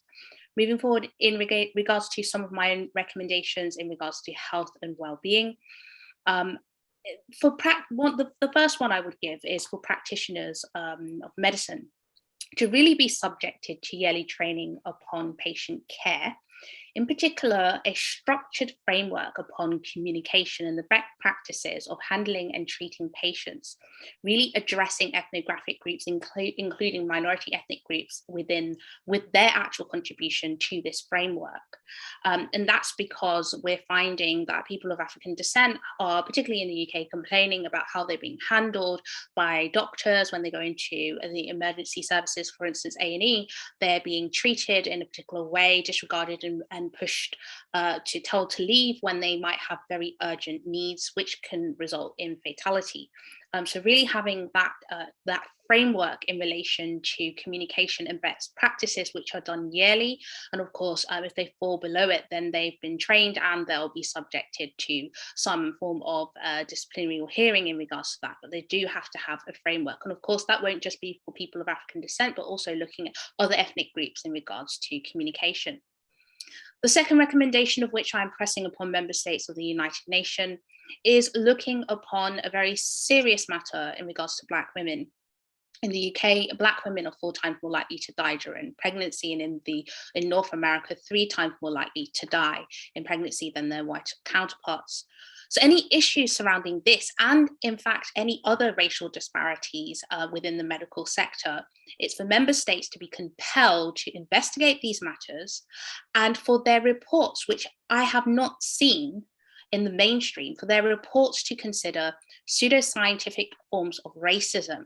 Because as we spoke about pain thresholds and the way in which Black women and men, but particularly Black women, were experimented upon, and these reports to look into this, and these can be a reason as to why we're seeing such high numbers of Black women dying. And therefore the reports, as I said, to consider pseudo-scientific forms of racism and its historical links to legacies, historical legacies, including legacies of colonialism and African chattel slavery. So that would cover all people, but particularly also people of African descent. The third recommendation would be a framework which should be created and implemented with mental health practitioners when handling people of African descent, with strict guidelines, with the considerations to be given and taken into account before one is sectioned or given forcible medication. And for these guidelines also to surround misinterpretation of lingo and body language. Of course, this is in regards to people of African descent, but also can be for other ethnic minorities or global minorities, as I like to say. So moving on in relation to my specialist area, which is human rights law and governance, my first recommendation, of which I'm really pressing upon member states of the United Nations, is in regards to adultification. We've had a very serious case in the UK of child Q, but I will tell you a bit more about that. In the UK, we've recently seen an increase in reports of adultification, which is biases towards Black children. This is a form of dehumanization, which really perceives Black children to be more mature than their age. So they're therefore seen as, say, less vulnerable than their white counterparts. So that childhood innocence is really taken away from them. And in terms of their actions and their thoughts, it's really measured to the standards of a Black adult. And this in return obviously causes the Black child to be subjected to harsher treatment, discipline, and also judgment. So in relation to the research that's currently out there, again, psychological evaluations show that there's really an entrenched history in regards to this form of adultification in African chattel slavery, because we know that historically in African chattel slavery, children, obviously their work ethics in terms of, let's say, picking of cotton or anything they were doing was really, subjected to the same level of actual adults, and therefore they were also subjected to the same level of violence and mistreatment. So the continuation of these patterns is really demonstrated that presently, Black children are really associated with stereotypes that would normally be projected upon Black adults, and their innocence really ultimately removed. So in terms of this perpetuation, it has resulted in the barbaric, inhumane treatment of Black children, with high reports of adultification biases in the areas of policing, crime, criminal justice, and the education sector, of which child Q It's only a report that came out this year, but 2 years ago, it was really revealed to the public this year. But 2 years ago, a young a lady, of course, she's not mentioned because she's a child in terms of name, was subjected to a strip search at her school after her teacher felt that she smelled cannabis.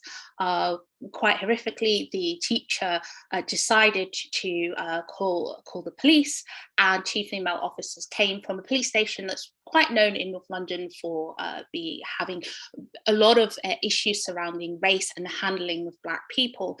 And when they entered into the school, they strip searched her without an appropriate adult. And what was very horrible was she was on her menstrual and therefore was exposed. And this has now traumatized her. Of course, the report that came out by the local authority showed that the whole reason and basis behind the search was very much racially motivated.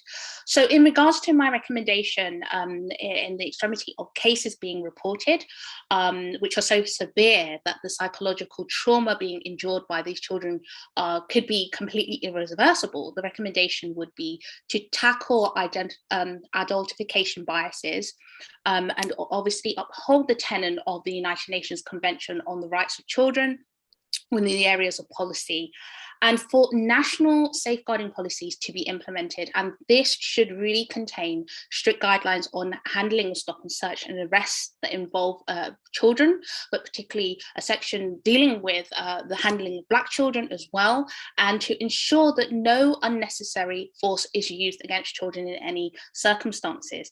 And this should be a mandatory ramification, and for those who fail, they should be in some way prohibited from continuing their duties and also fined, and their institution fined as well.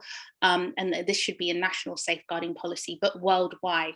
And this recommendation in line with the Decade for People of African Descent, and of course we're celebrating the International Day for People of African Descent, where it's themed, this recommendation would really assist to advancing the recommendation or theme, should I say, of recognition, justice and development. Moving on with my second recommendation, it's a little bit outside of the box, but it really goes on to addressing IMF and the World Bank. And it's really for these 2 entities to create and implement strategies for effective representation and participation, which means any country previously subjected to colonialism must be equally subject at the table when it comes to discussion and have equal rights for the developing of the needs of their society. And any decisions made in regards to their country must really truly reflect the needs of their country, their communities, and they must be treated as a sovereign equal and not a former colonialist. And I must say that Professor Kwame also assisted with coming up with this recommendation as well, who you'll hear from soon. Now, in relation to reparative justice, a lot of you that know me will know that it's a subject that I don't stop talking about. And a lot of people see reparative justice also in the form of reparations. Now, reparative justice can include, of course, monetary, but it can also be non-monetary. And my recommendation to member states, and this is a very serious recommendation, in fact, if I could hold a flag to say what would be my number one and most important recommendation right now, it's this. Reparative justice must be at the forefront to address colonialism and the Trans-Atlantic and Trans-Saharan trade in enslaved Africans globally. There cannot be any compromise on this matter, no debate as to whether or not it should happen. It has to happen. There has to be repair. And reparative justice may be monetary, it may not be monetary, but there are practical things that can be done. And within this recommendation, this could be things such as land grants. You know, the person's ancestors were taken from their home. There should be land grants for persons who wish to go back to their ancestral home if they so wish to. Scholarships, also free testing of African ancestry. You can currently, wonderful Dominique Day mentioned about African ancestry and not knowing about the particular nation that she may have come from. There is currently something called African Ancestry that is building upon that, where you can take the test to see your paternal, your maternal line, of course, it will be one strand, which is not great, but it's a start. And this should be done, it's a Black-owned organization, and this should be done free, because when someone has been taken from their ancestral home against their will, then again, identity becomes a problem and should be repaired. There should be family trusts, business grants, economic regeneration, and the rebuilding of communities via technology and science, with unlimited funding. It's got to be unlimited funding. And finally, really addressing environmental degradation, which is where you destroy the ability of one country to really feed themselves. Soil-rich countries like Africa and the Caribbean should not be producers of commodities such as bauxite. They should be able to import, they shouldn't be importing food that they can grow themselves, such as tomatoes, for instance, in Ghana, for instance. This is really destroying the country's ability to feed themselves, and this needs to be at the forefront also within reparative justice. And because of time, we will be having a report on Birthmark of Africa's website with a list of recommendations. My colleagues have been so kind enough to limit their time and not put all their recommendations before you today, but we do have a list, and we're also calling for civil society NGOs to send documents to us as a working group, a UN fellow working group, so that we can create a larger document to serve upon OHCHR, a segment of the United Nations. Thank you so much. Thank you, Priscilla. Thank you for those recommendations. Before we move on to Professor Kwame, we have come to one of the, I would say, my favorite, my favorite segment of this evening, for such an important topic that all of our speakers have touched on, and the recommendation that I've put forward so far. It can only be honored with true artistic expression. We are extremely honored to have such a talented poet with us, extremely humbled by his work. Livian Rock of HIM Records UK is an exceptional British-born African Caribbean poet, dub poet, artist, musician, producer, and songwriter. Working upon his new poetry collection, Livian Rock is socially conscious, usually versatile, writing on topics that range from natural world to his personal experiences. Livian Rock, you now have the floor. Thank you very much, Kate, and thank you very much for the contribution from all the panelists and so forth. As we haven't got much time, I'd like to just go through my poems, if you can bear with me. And I would like to say to the outside world, thank you very much for listening. Right, the first one is called Black to Africa. As I sleep, REM spirit takes me on a trip black to Africa. I cannot comprehend as I float through the vast plains of Mother Africa, as my ancestral land make my heart skip a beat, as Corona takes a peek. I hear the distant drums, the African sound calling me black to Africa. No, not Uber Eats or McDonald's treats, but a real sound of black to Africa. My body evolves to its sacred place called Black to Africa. But I feel the ropes, the chains, and the bounds of my capturer's force. Big Ben, Big Apple, Costa Coffee spend again and again, learn me in an inexplicable digital media trend. Trade wars, city floors, shouts of begging poor, more and more. When will it end? When will I hear the sound of Black to Africa again? The dance, the beat, the Sahara heat, the Nile Valley so steep, the Masonic Kemetic greet as my feet touches the ground, glittered in shanty gold, mixing Benin browns, and I hear the prince, the princesses singing Black to Africa, as kings and queens stand organically still, singing Black to Africa, Black to Africa, Black to Africa. The next poem is Below the Gallows. So wake up. As the ship rocks and creaks with rats and leaks, I shout, brother, you below the gallows. Who, me below the gallows? Yes, you below the gallows. They chained and conditioned your brains, gave you a strange new name, which you worship with no shame. The ship, they carried you, you will praise its name until you leave this plane.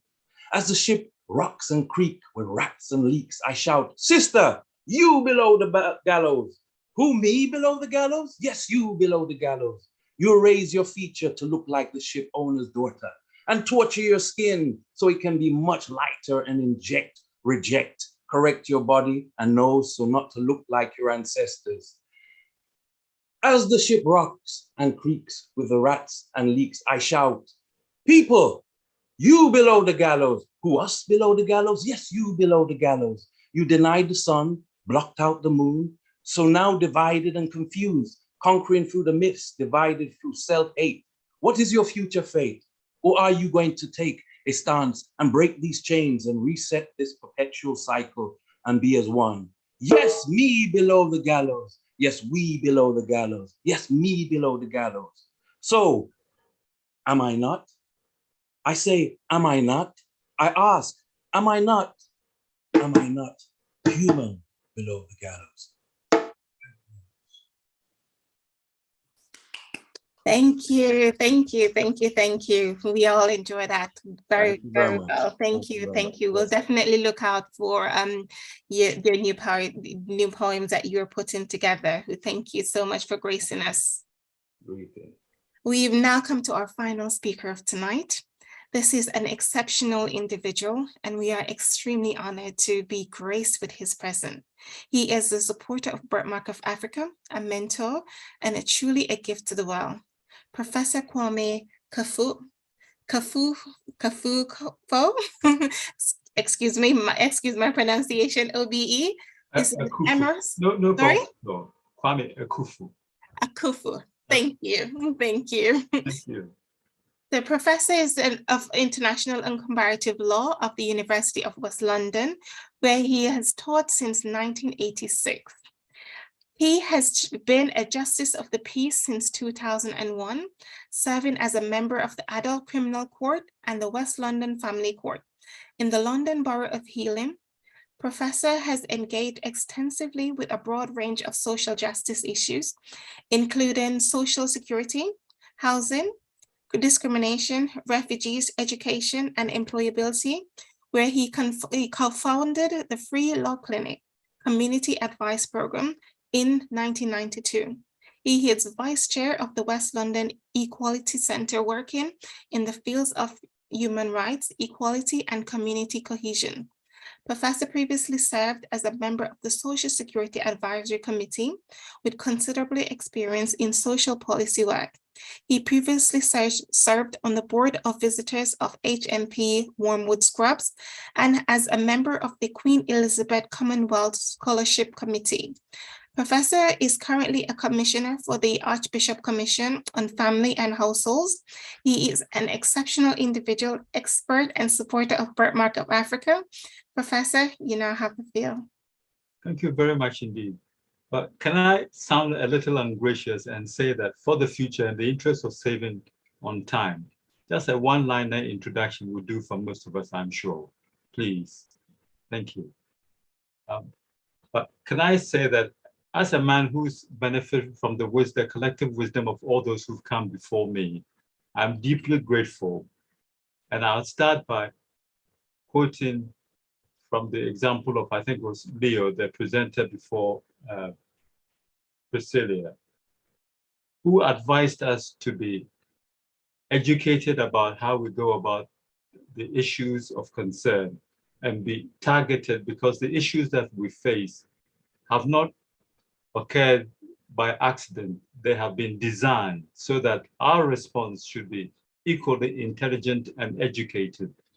Also, can I say that we need to put together the wonderful expertise and knowledge that we benefited from this evening from Professor Justice Bell's contribution to the analytical and clarity and acuity of the presentation by Dominic, to the work that the Commission itself, the Human Rights Commissioner, has done on the matters that we're considering. I think that I haven't had the benefit of reading the report, but I'm very impressed by the excerpts that I've heard so far this evening.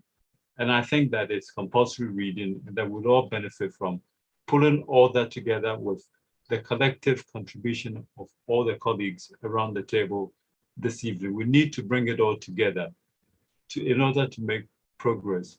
But can I begin with a very broad observation on something that Wole Soyinka, a noted writer from Nigeria, once said. He said, "The man dies who is silent in the face of injustice. The man dies who is silent in the face of injustice." Now, the point of his injunction is clear that if you allow injustice to reign, it will ultimately kill you. So it's your duty to stand up and do something about it. Now, it is for that reason that I think it is important to put together our collective resources. And from that point of view, I'm eternally grateful to the work of this young organization, Birthmark of Africa, for the amazing work that you're doing in consciousness raising and giving people the means to reflect on these big questions, and more importantly, to help us to reach points of action. So you are to be praised really seriously for all the good work that you're doing, because I think, as Leo said, understanding the nature of the problems is a precondition to devising strategies for dealing with them. I was most impressed by the contribution of Professor Bell, because he deals with a specific example of colonialism and the impact of colonialism on indigenous peoples. And he made the point, the link between slavery and colonialism, and thought that colonialism exercised perhaps a more important influence on some of the things that we're facing today in contemporary society than the enslavement process itself. And I agree with him, but I'll come to that shortly. But can I start my substantive point with a positive observation? And this is that as a result of the Trans-Atlantic slave trade and also the Trans-Saharan trade, you have people of African descent dispersed the world over. You'll be amazed to discover that you will find people of African descent in the Baltics. Yes, I mean, Lithuania and places like that. And some of you may be surprised to learn that Pushkin is a person of African descent. He writes about it himself. His great-grandfather was abducted from Cameroon.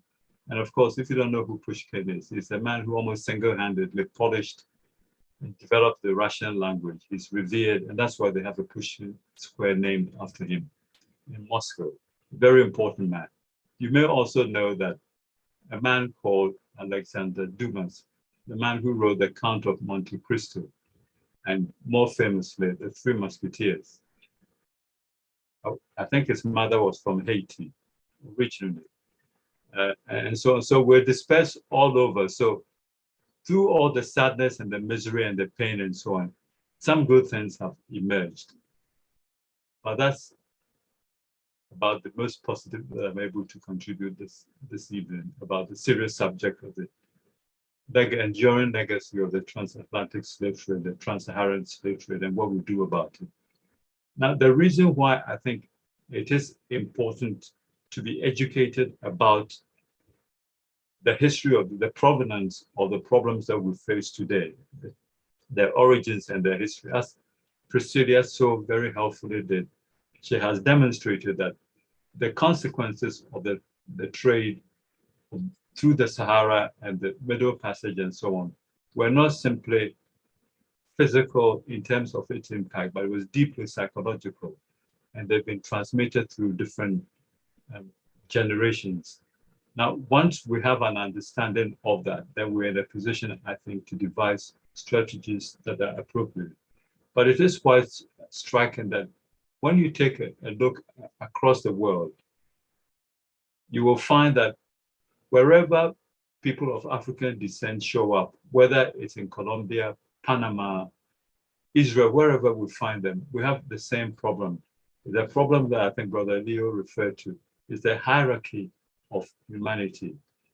That somehow, if your skin is black or you have the tiniest bit of Africa coming out of you, you deserve something less than normal human beings are entitled to. You're treated less favorably than others. It is something that runs very deep, and that is where we need to properly study and understand the reasons for this state of affairs, because it cannot be an accident at all that wherever we go, in that hierarchy, we struggle just for basic decency and so on. It is important to do this study, in particular, because from a lawyer's point of view, I think it is important that we all understand not only the possibilities of law as a device for social change, but also its limitations. And I'm afraid that law is a very limited instrument when it comes to the kind of problems that we face now. The first example that comes to mind is the reversal of Roe versus Wade. It shows you that you can make a gain through the legal process, but the same legal process can deprive you of the gains that you have fought for so long and so on. So we have to be really careful about what the law can do in giving us a remedy. So given that, I think I'd like to say a few words about the nature of law as opposed to justice and equity. It is very interesting that when you study human rights law, when you look at what has been generally referred to as the International Bill of Rights, and I'm referring to the Universal Declaration of Human Rights, the ICCPR, the International Covenant on Civil Political Rights, and the ICESCR, the International Covenant on Cultural, Economic, and Social Rights. Now, the opening of all these instruments makes it very clear that as far as human rights law is concerned, non-discrimination is its first principle, non-discrimination. In fact, so fundamental is this principle that along with things like the prohibition against torture and the right to self-determination, these are what international lawyers call principles jus cogens, meaning that there are peremptory norms of international law that cannot be changed or wished away. They're like entrenched clauses of the Constitution without going into a huge lot of palaver.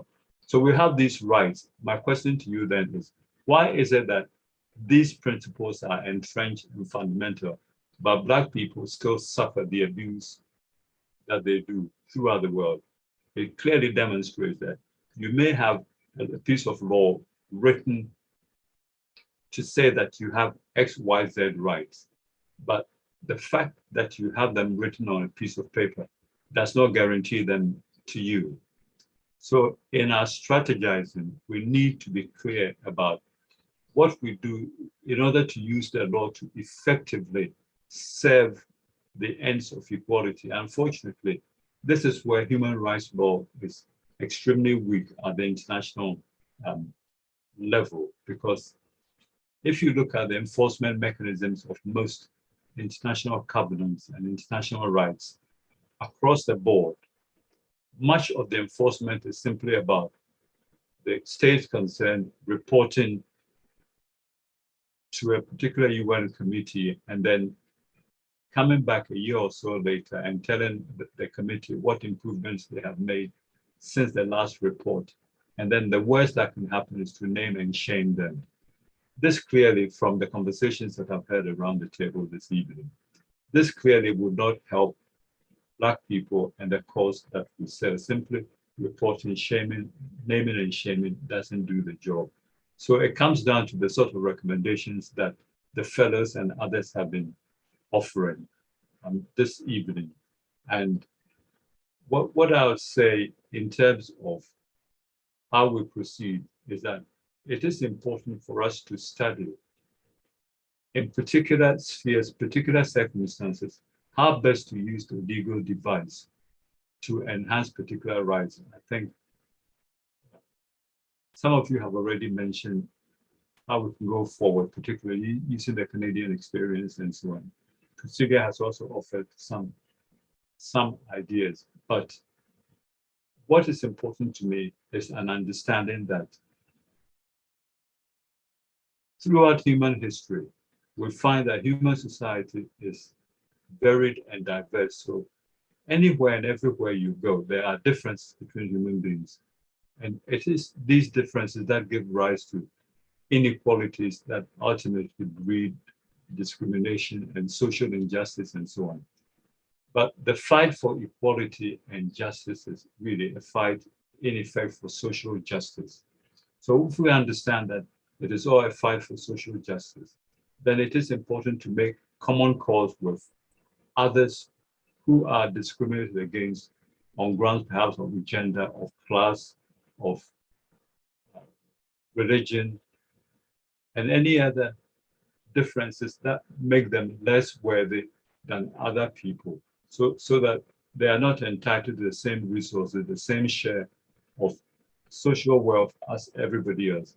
It is important to join and make common cause, because after all, it is civic societies like yours, Birthmark of Africa, that gave force to the human rights clauses that we have in the Charter of the United Nations Organization. Remember, when the states got together to draft the Charter of the UN, the sole purpose really was the avoidance and the prevention of war after the two world wars. It never occurred to any of them that in order to prevent war, you needed to respect the rights of people. And it was civil rights campaigners and the activities of non-governmental organizations that really brought the issue to bear on the table in San Francisco and forced the United Nations to incorporate into the Charter. And it's not an accident, therefore, that the provisions on human rights that you find in the Charter of the UN are not rational, they're scattered, they're all over the place, they're not cohesive at all.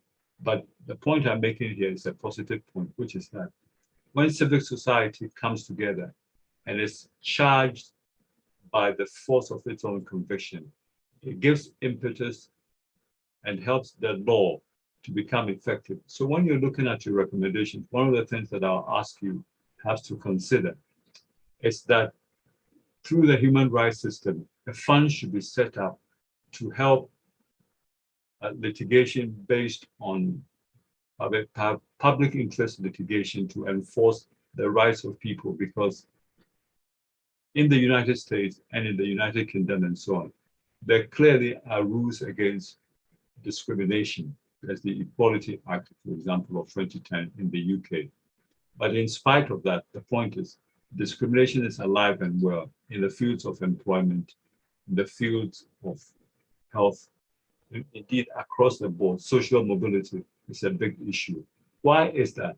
I think one of the ways in which law can be used effectively to force the pace of change to ensure that Black people get what the law guarantees them is to use law in test cases, for example, and to support people when they come across grotesque cases of discrimination. The access to justice is a big issue.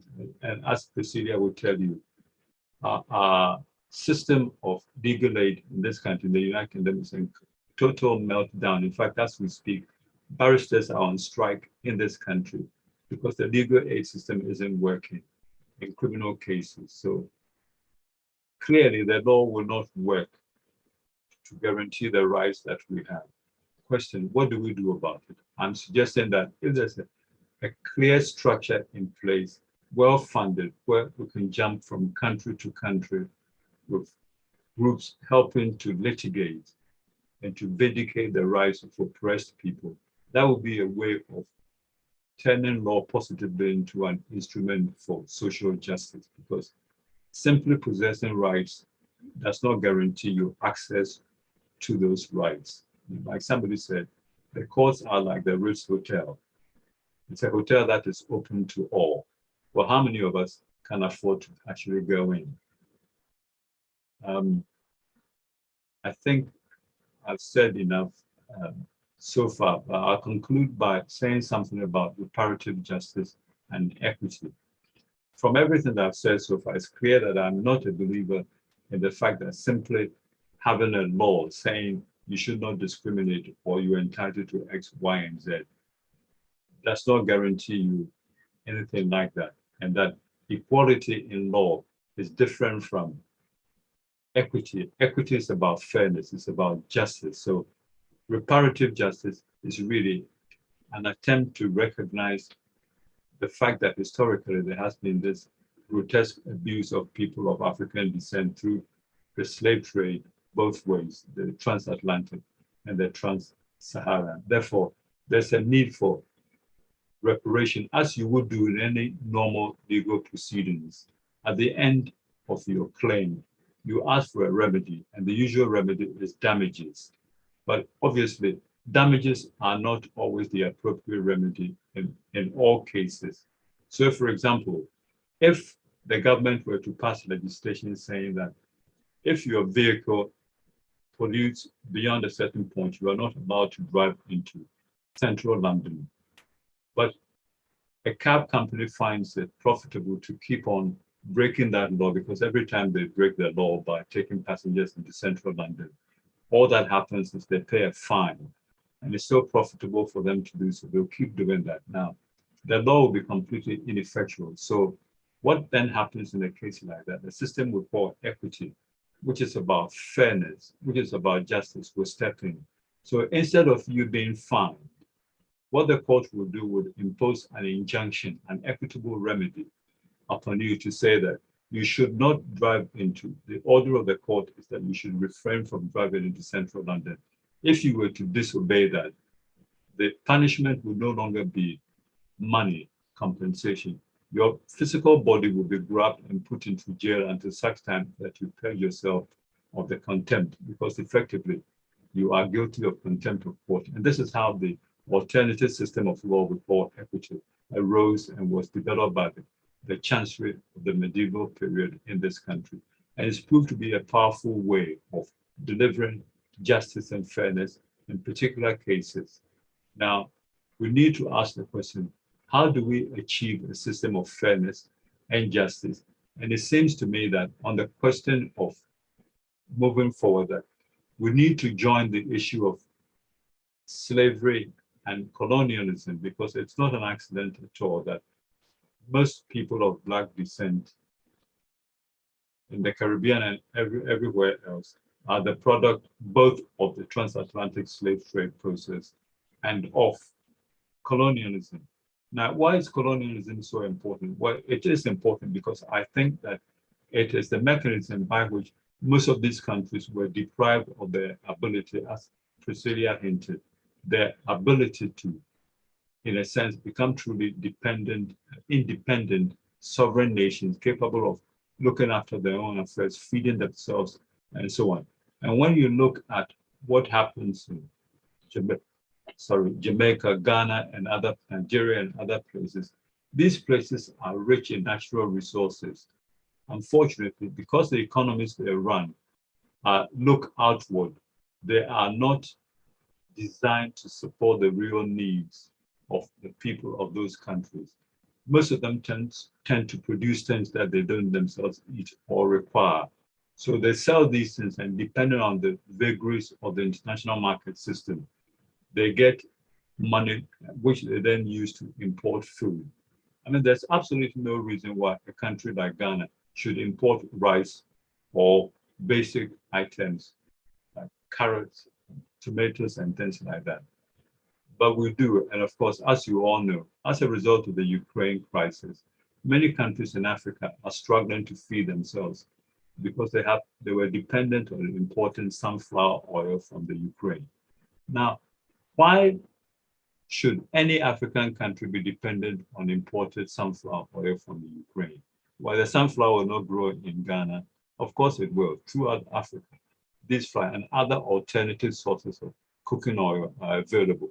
But because the systems that we run, from our university system to our agriculture, are all just out of alignment, completely out of alignment with the real needs. And of course, we keep talking about colonialism, but in fact, what we're talking about is neo-colonialism. It's a higher form of colonialism, which is not a system where there's a colonial power in place in the country, in the colony itself, but it's a system where the mindset, your education, your economy, your whole culture has been skewed by the colonial experience. It's been shaped by that system, so that without the colonial officer in place telling the district officer, telling the chief what to do, giving them instructions, they're so programmed as the system is now on autopilot, and will all continue to do the same things that disfavor us. So the system that so-called independent countries run under our so-called independent governance systems are truly neo-colonial systems because they are functioning as if they were the colonial state. Nothing much has changed. The educational system, and I use myself as a classic example. I was thankfully partly educated in Ghana, but I can tell you the content of that education when it comes to something like a subject like history. The history that I learned taught me nothing about the transatlantic slave trade. Yes, I learned about the three great kingdoms of Mali, Songhai, and so on. But really, apart from just learning by rote things about Mansa Musa, and I was not even told that the man was so rich, the pilgrimage that he took to Mecca and all of that.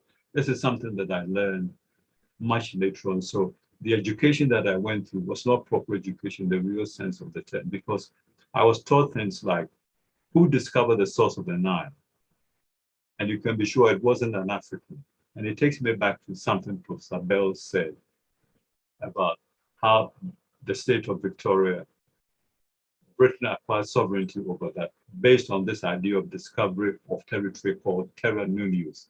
Terra nullius is territory that is virgin territory, unoccupied or ownerless land.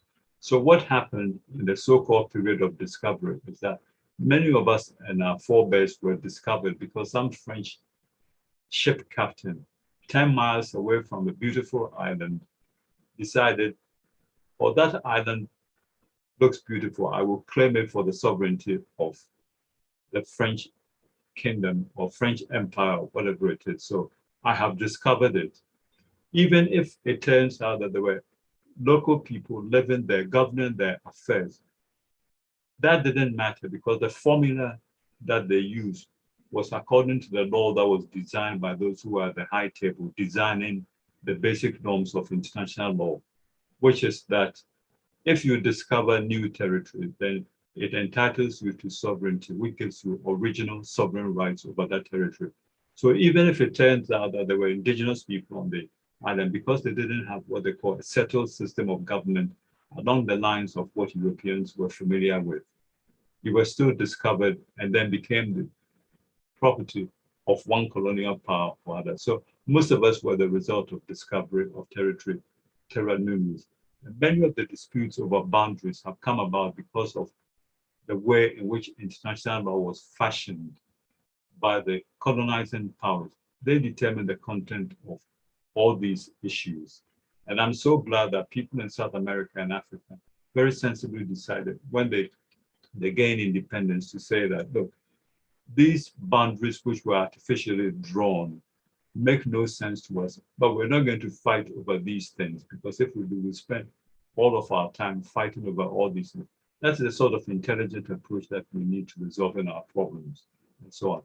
And one of my favorite examples about the lack of logic and one of the impacts of the colonial system is that when they drew boundaries within the state or between states in West Africa, for example, on the border between Ghana and Cote d'Ivoire, the Ivory Coast, there was a town called Assini. Now, half of Assini lies in the Ivory Coast and the other half in Ghana, what used to be the Gold Coast.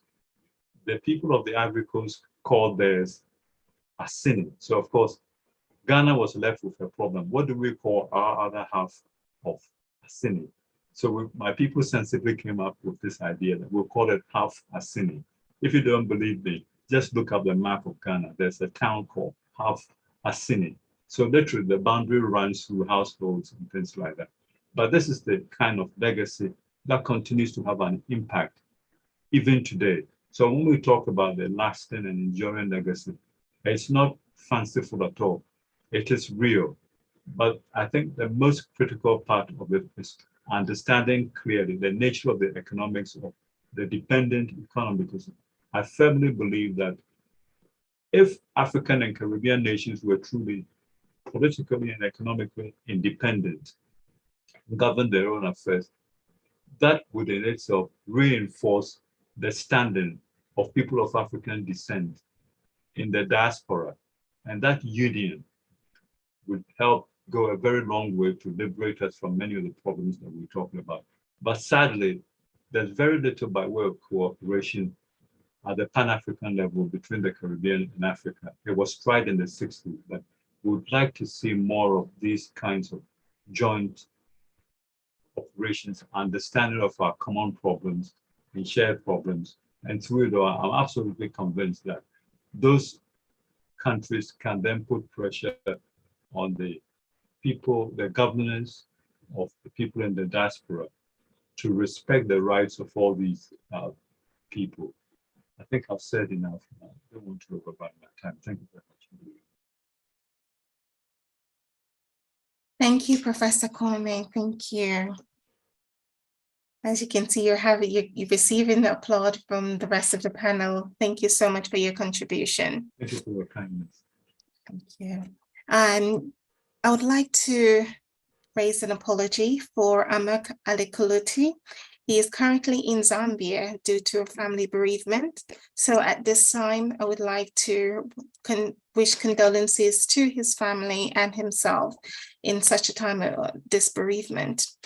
Now, this concludes the webinar. We cannot thank you enough for being in attendance. Again, I would like to thank Sarah Hamoud, Professor the Honorable Kevin Bell, AM, Dominique Day, Livian Rock, Professor Kwame OBE, the Expert Union Fellows Working Group for People of African Descent, Mariam Bati, Leo Johnson, our President Priscilla Robinson, and our first Vice President Amek, our Birthmark of Africa team, and the Office of the United Nations High Commissioner for Human Rights, Claude Feyoroni, Jury Boychenko, and all of you that has taken the time to attend this event. We now have a very short Q&A. If you do have any questions that you would like to raise, please do so by raising your hand or putting your question in the chat. And for our panelists, if you would like to verbally answer any of these questions that are put forward, please do raise your hand. Also, if there's anyone in the group, in one of the guests who would like to raise any comments or anything of such, we have 3 minutes. I think we have currently 2 hands up. Anyone who is our guests who are actually here watching and you wish to speak, I think you've raised your hands. If you could please put your correct names in the name box so we can identify you for record purposes. I think the 2 people we have up is AJ and M. Before we bring you in, could you just put your correct name in for purposes just so we know who is speaking. Alternatively, if you have any questions, as Kate said, you can write it in the Q&A section and our speakers can see. But in the meantime, just want to find out from any of our wonderful panelists if you have any points that you want to raise before we conclude. Leo? Yeah, no, thank you. I was listening to Professor Akufo, and I think this is somewhat, I noticed that when we do these presentations, we often don't go into the depth of the wisdom and knowledge in our cultures, especially people of African descent, because we've been taught that it's not coming through the books and the usual mediums that we go through sometimes that we don't see it. So I just really wanted to highlight, I would really like to see more of that really coming through, that knowledge, the body of knowledge and wisdom that Professor Akufo touched on a little bit, given the context of our time. I think we've subconsciously, without knowing, have been so streamlined to the way of thinking and the way of approaching that we sometimes are undermining ourselves when we do these discourses and engagement.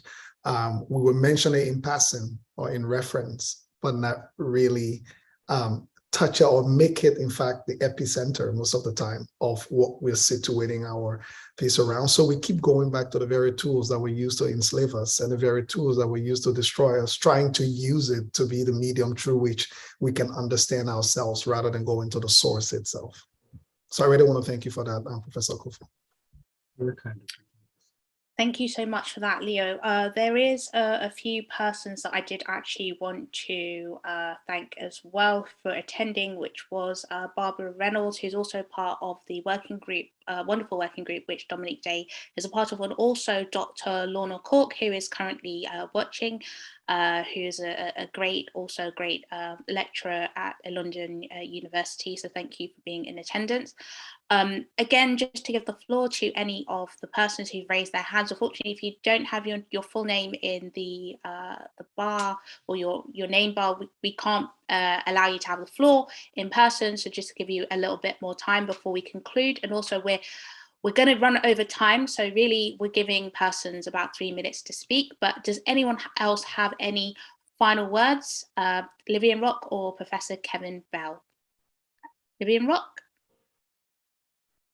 You're on mute. Oh, just to say that was a great contribution, and I'd just like to say thank you for inviting me and sharing my inner thoughts, which I put into these poems and so on. Sometimes you think, well, they're just poems, but sometimes it's your feelings and how you feel. And I'd like to say, great contribution to the panelists. It was very good, a lot of knowledge, varied, and so forth. And, I've absorbed a lot. I learned a lot today. Thank you very much. Thank you very much, Livian Rock. And want to say that we're really happy to work alongside Empowerment Square, Leo's organisation, and also the UOHCHR Justice Commission. Professor Kevin Bell, I'd also like to give you the final word. I just want to say that Professor Kevin Bell, alongside Professor Kwame Akufu, have been great supporters of Birthmark of Africa, never hesitated to support our work, share our events. And I just want to really extend my thanks to Professor Kwame Akufu for always supporting me, particularly in my PhD research, and his extensive knowledge, and also standing his ground in terms of what he believes and his just scholarly expertise. And also Professor Kevin Bell, because the work that Professor Kevin Bell, maybe some of you came in late, but the work you're doing, Professor Kevin Bell, is absolutely amazing. We have to connect with you on so many different levels, but I just want to say the fact that you are so passionate about this work of Indigenous people living in Australia, and how can we support your organisation better?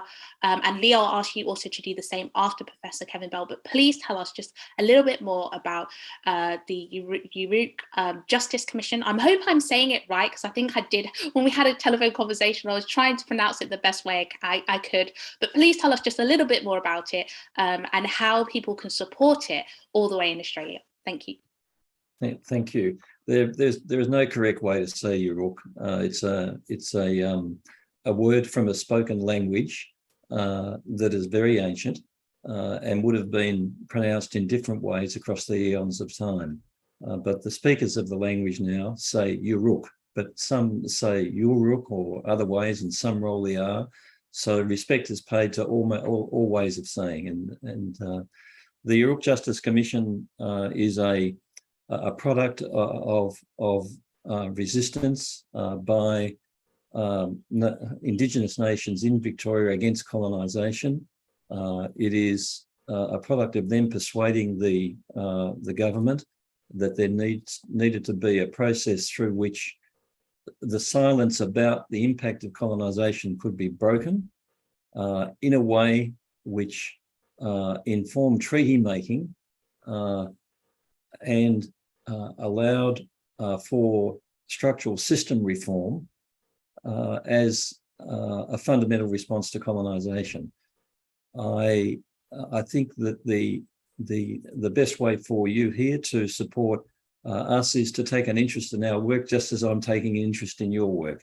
I think the spirit of reciprocity, which is evident in this discussion tonight, is really empowering, and the way that you have enabled us to communicate with each other across the seas, across the times, around the common themes of colonisation, destruction of human dignity, and enslavement, I think, is the greatest contribution that you can make to our work. And to understand that colonisation and destruction of dignity and human rights violations impact upon peoples in different ways, often from common causes. That's the message I take away.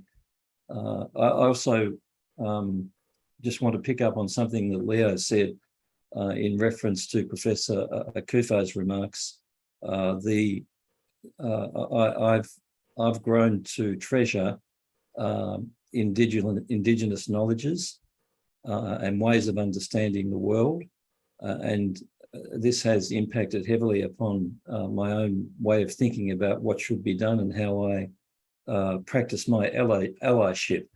And I can't emphasize enough what Leo says about the importance of claiming and retaining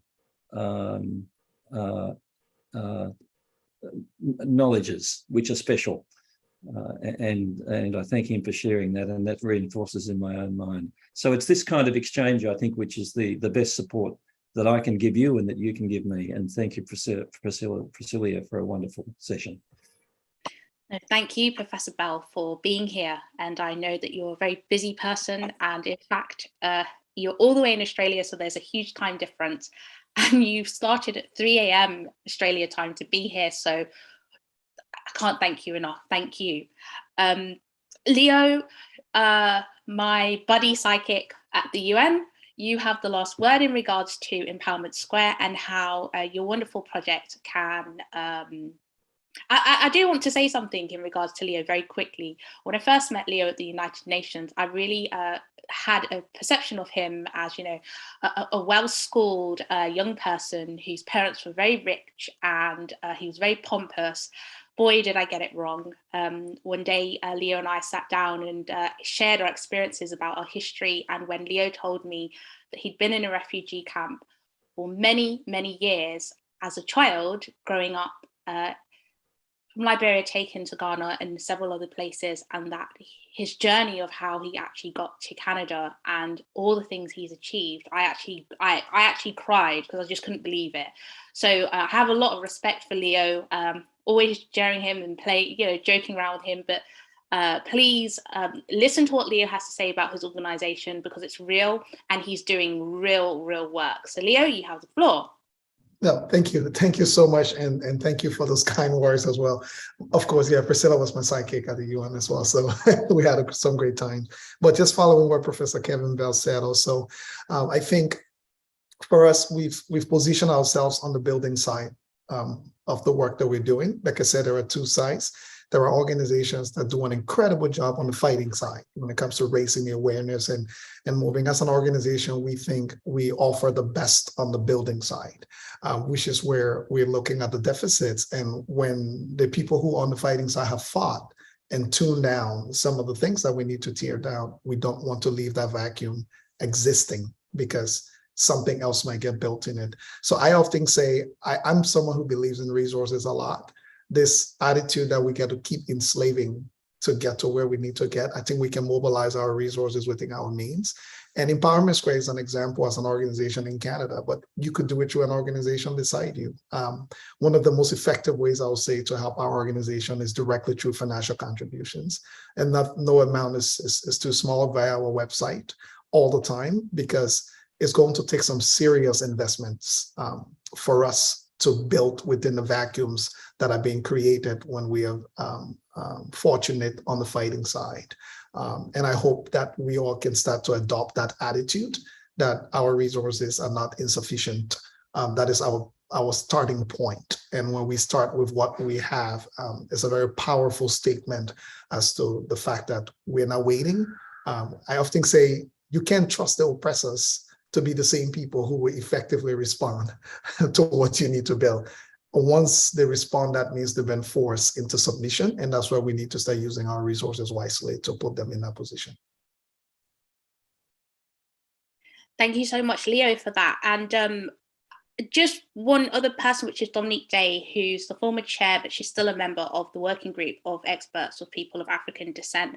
For any of you that know where there are human rights crises, this is a mechanism that the United Nations have in place for persons of African descent to raise complaints and to actually use as a mechanism to have things done. In fact, the working group of experts of people on African descent will also be visiting the United Kingdom next year. So all the NGOs and people in the United Kingdom will come and put things in a report, but also meet the working group and tell them about the human rights violations and any racial disparities happening in their country. So Dominique Day, I don't know if you're still there, if you can hear us, but it would be great just for you to tell persons, if you are there, how the mechanism works. If not, it's something that we can put on our website. I'm not seeing Dominique Day on the screen, so I don't think that she's there right now. But if you do want to find out more, just Google the working group on the working group of experts on people of African descent. You can equally contact us as UN Fellows as well, and of course Birthmark of Africa. I am seeing a lot of questions in the Q&A, so if any of our guest speakers want to respond to something being said, I think Leo put it in the Q&A section rather than But in any event, thank you all so much. We've gone over by 10 minutes, which if you know me, I like to talk. As my dad said, I talk for England. So that's really good that we've only gone over by 10 minutes. But thank you all for being a part of it. And I cannot thank our speakers, who attended: Leo, Professor Kwame Akufu, Dominique Day, Livian Rock, Marion Batty, Professor Kevin Bell, and Sarah Hamoud. Thank you so much and for being here. And of course, Amok, our thoughts are with you. I know you'll be watching this back, and you are rock in terms of Amok was actually drafting recommendations, drafting the documents. So even though he's not here, he was doing a lot of the drafting in the background, getting us as the working group together. That's his role. And so we just want to thank him so much for being there. And of course, Kate, for hosting this wonderful event, and the Birthmark of Africa team. So thank you so much. I'll ask all guest speakers just to stay so we can take a quick gallery picture together, but that will be concluding our webinar. Thank you.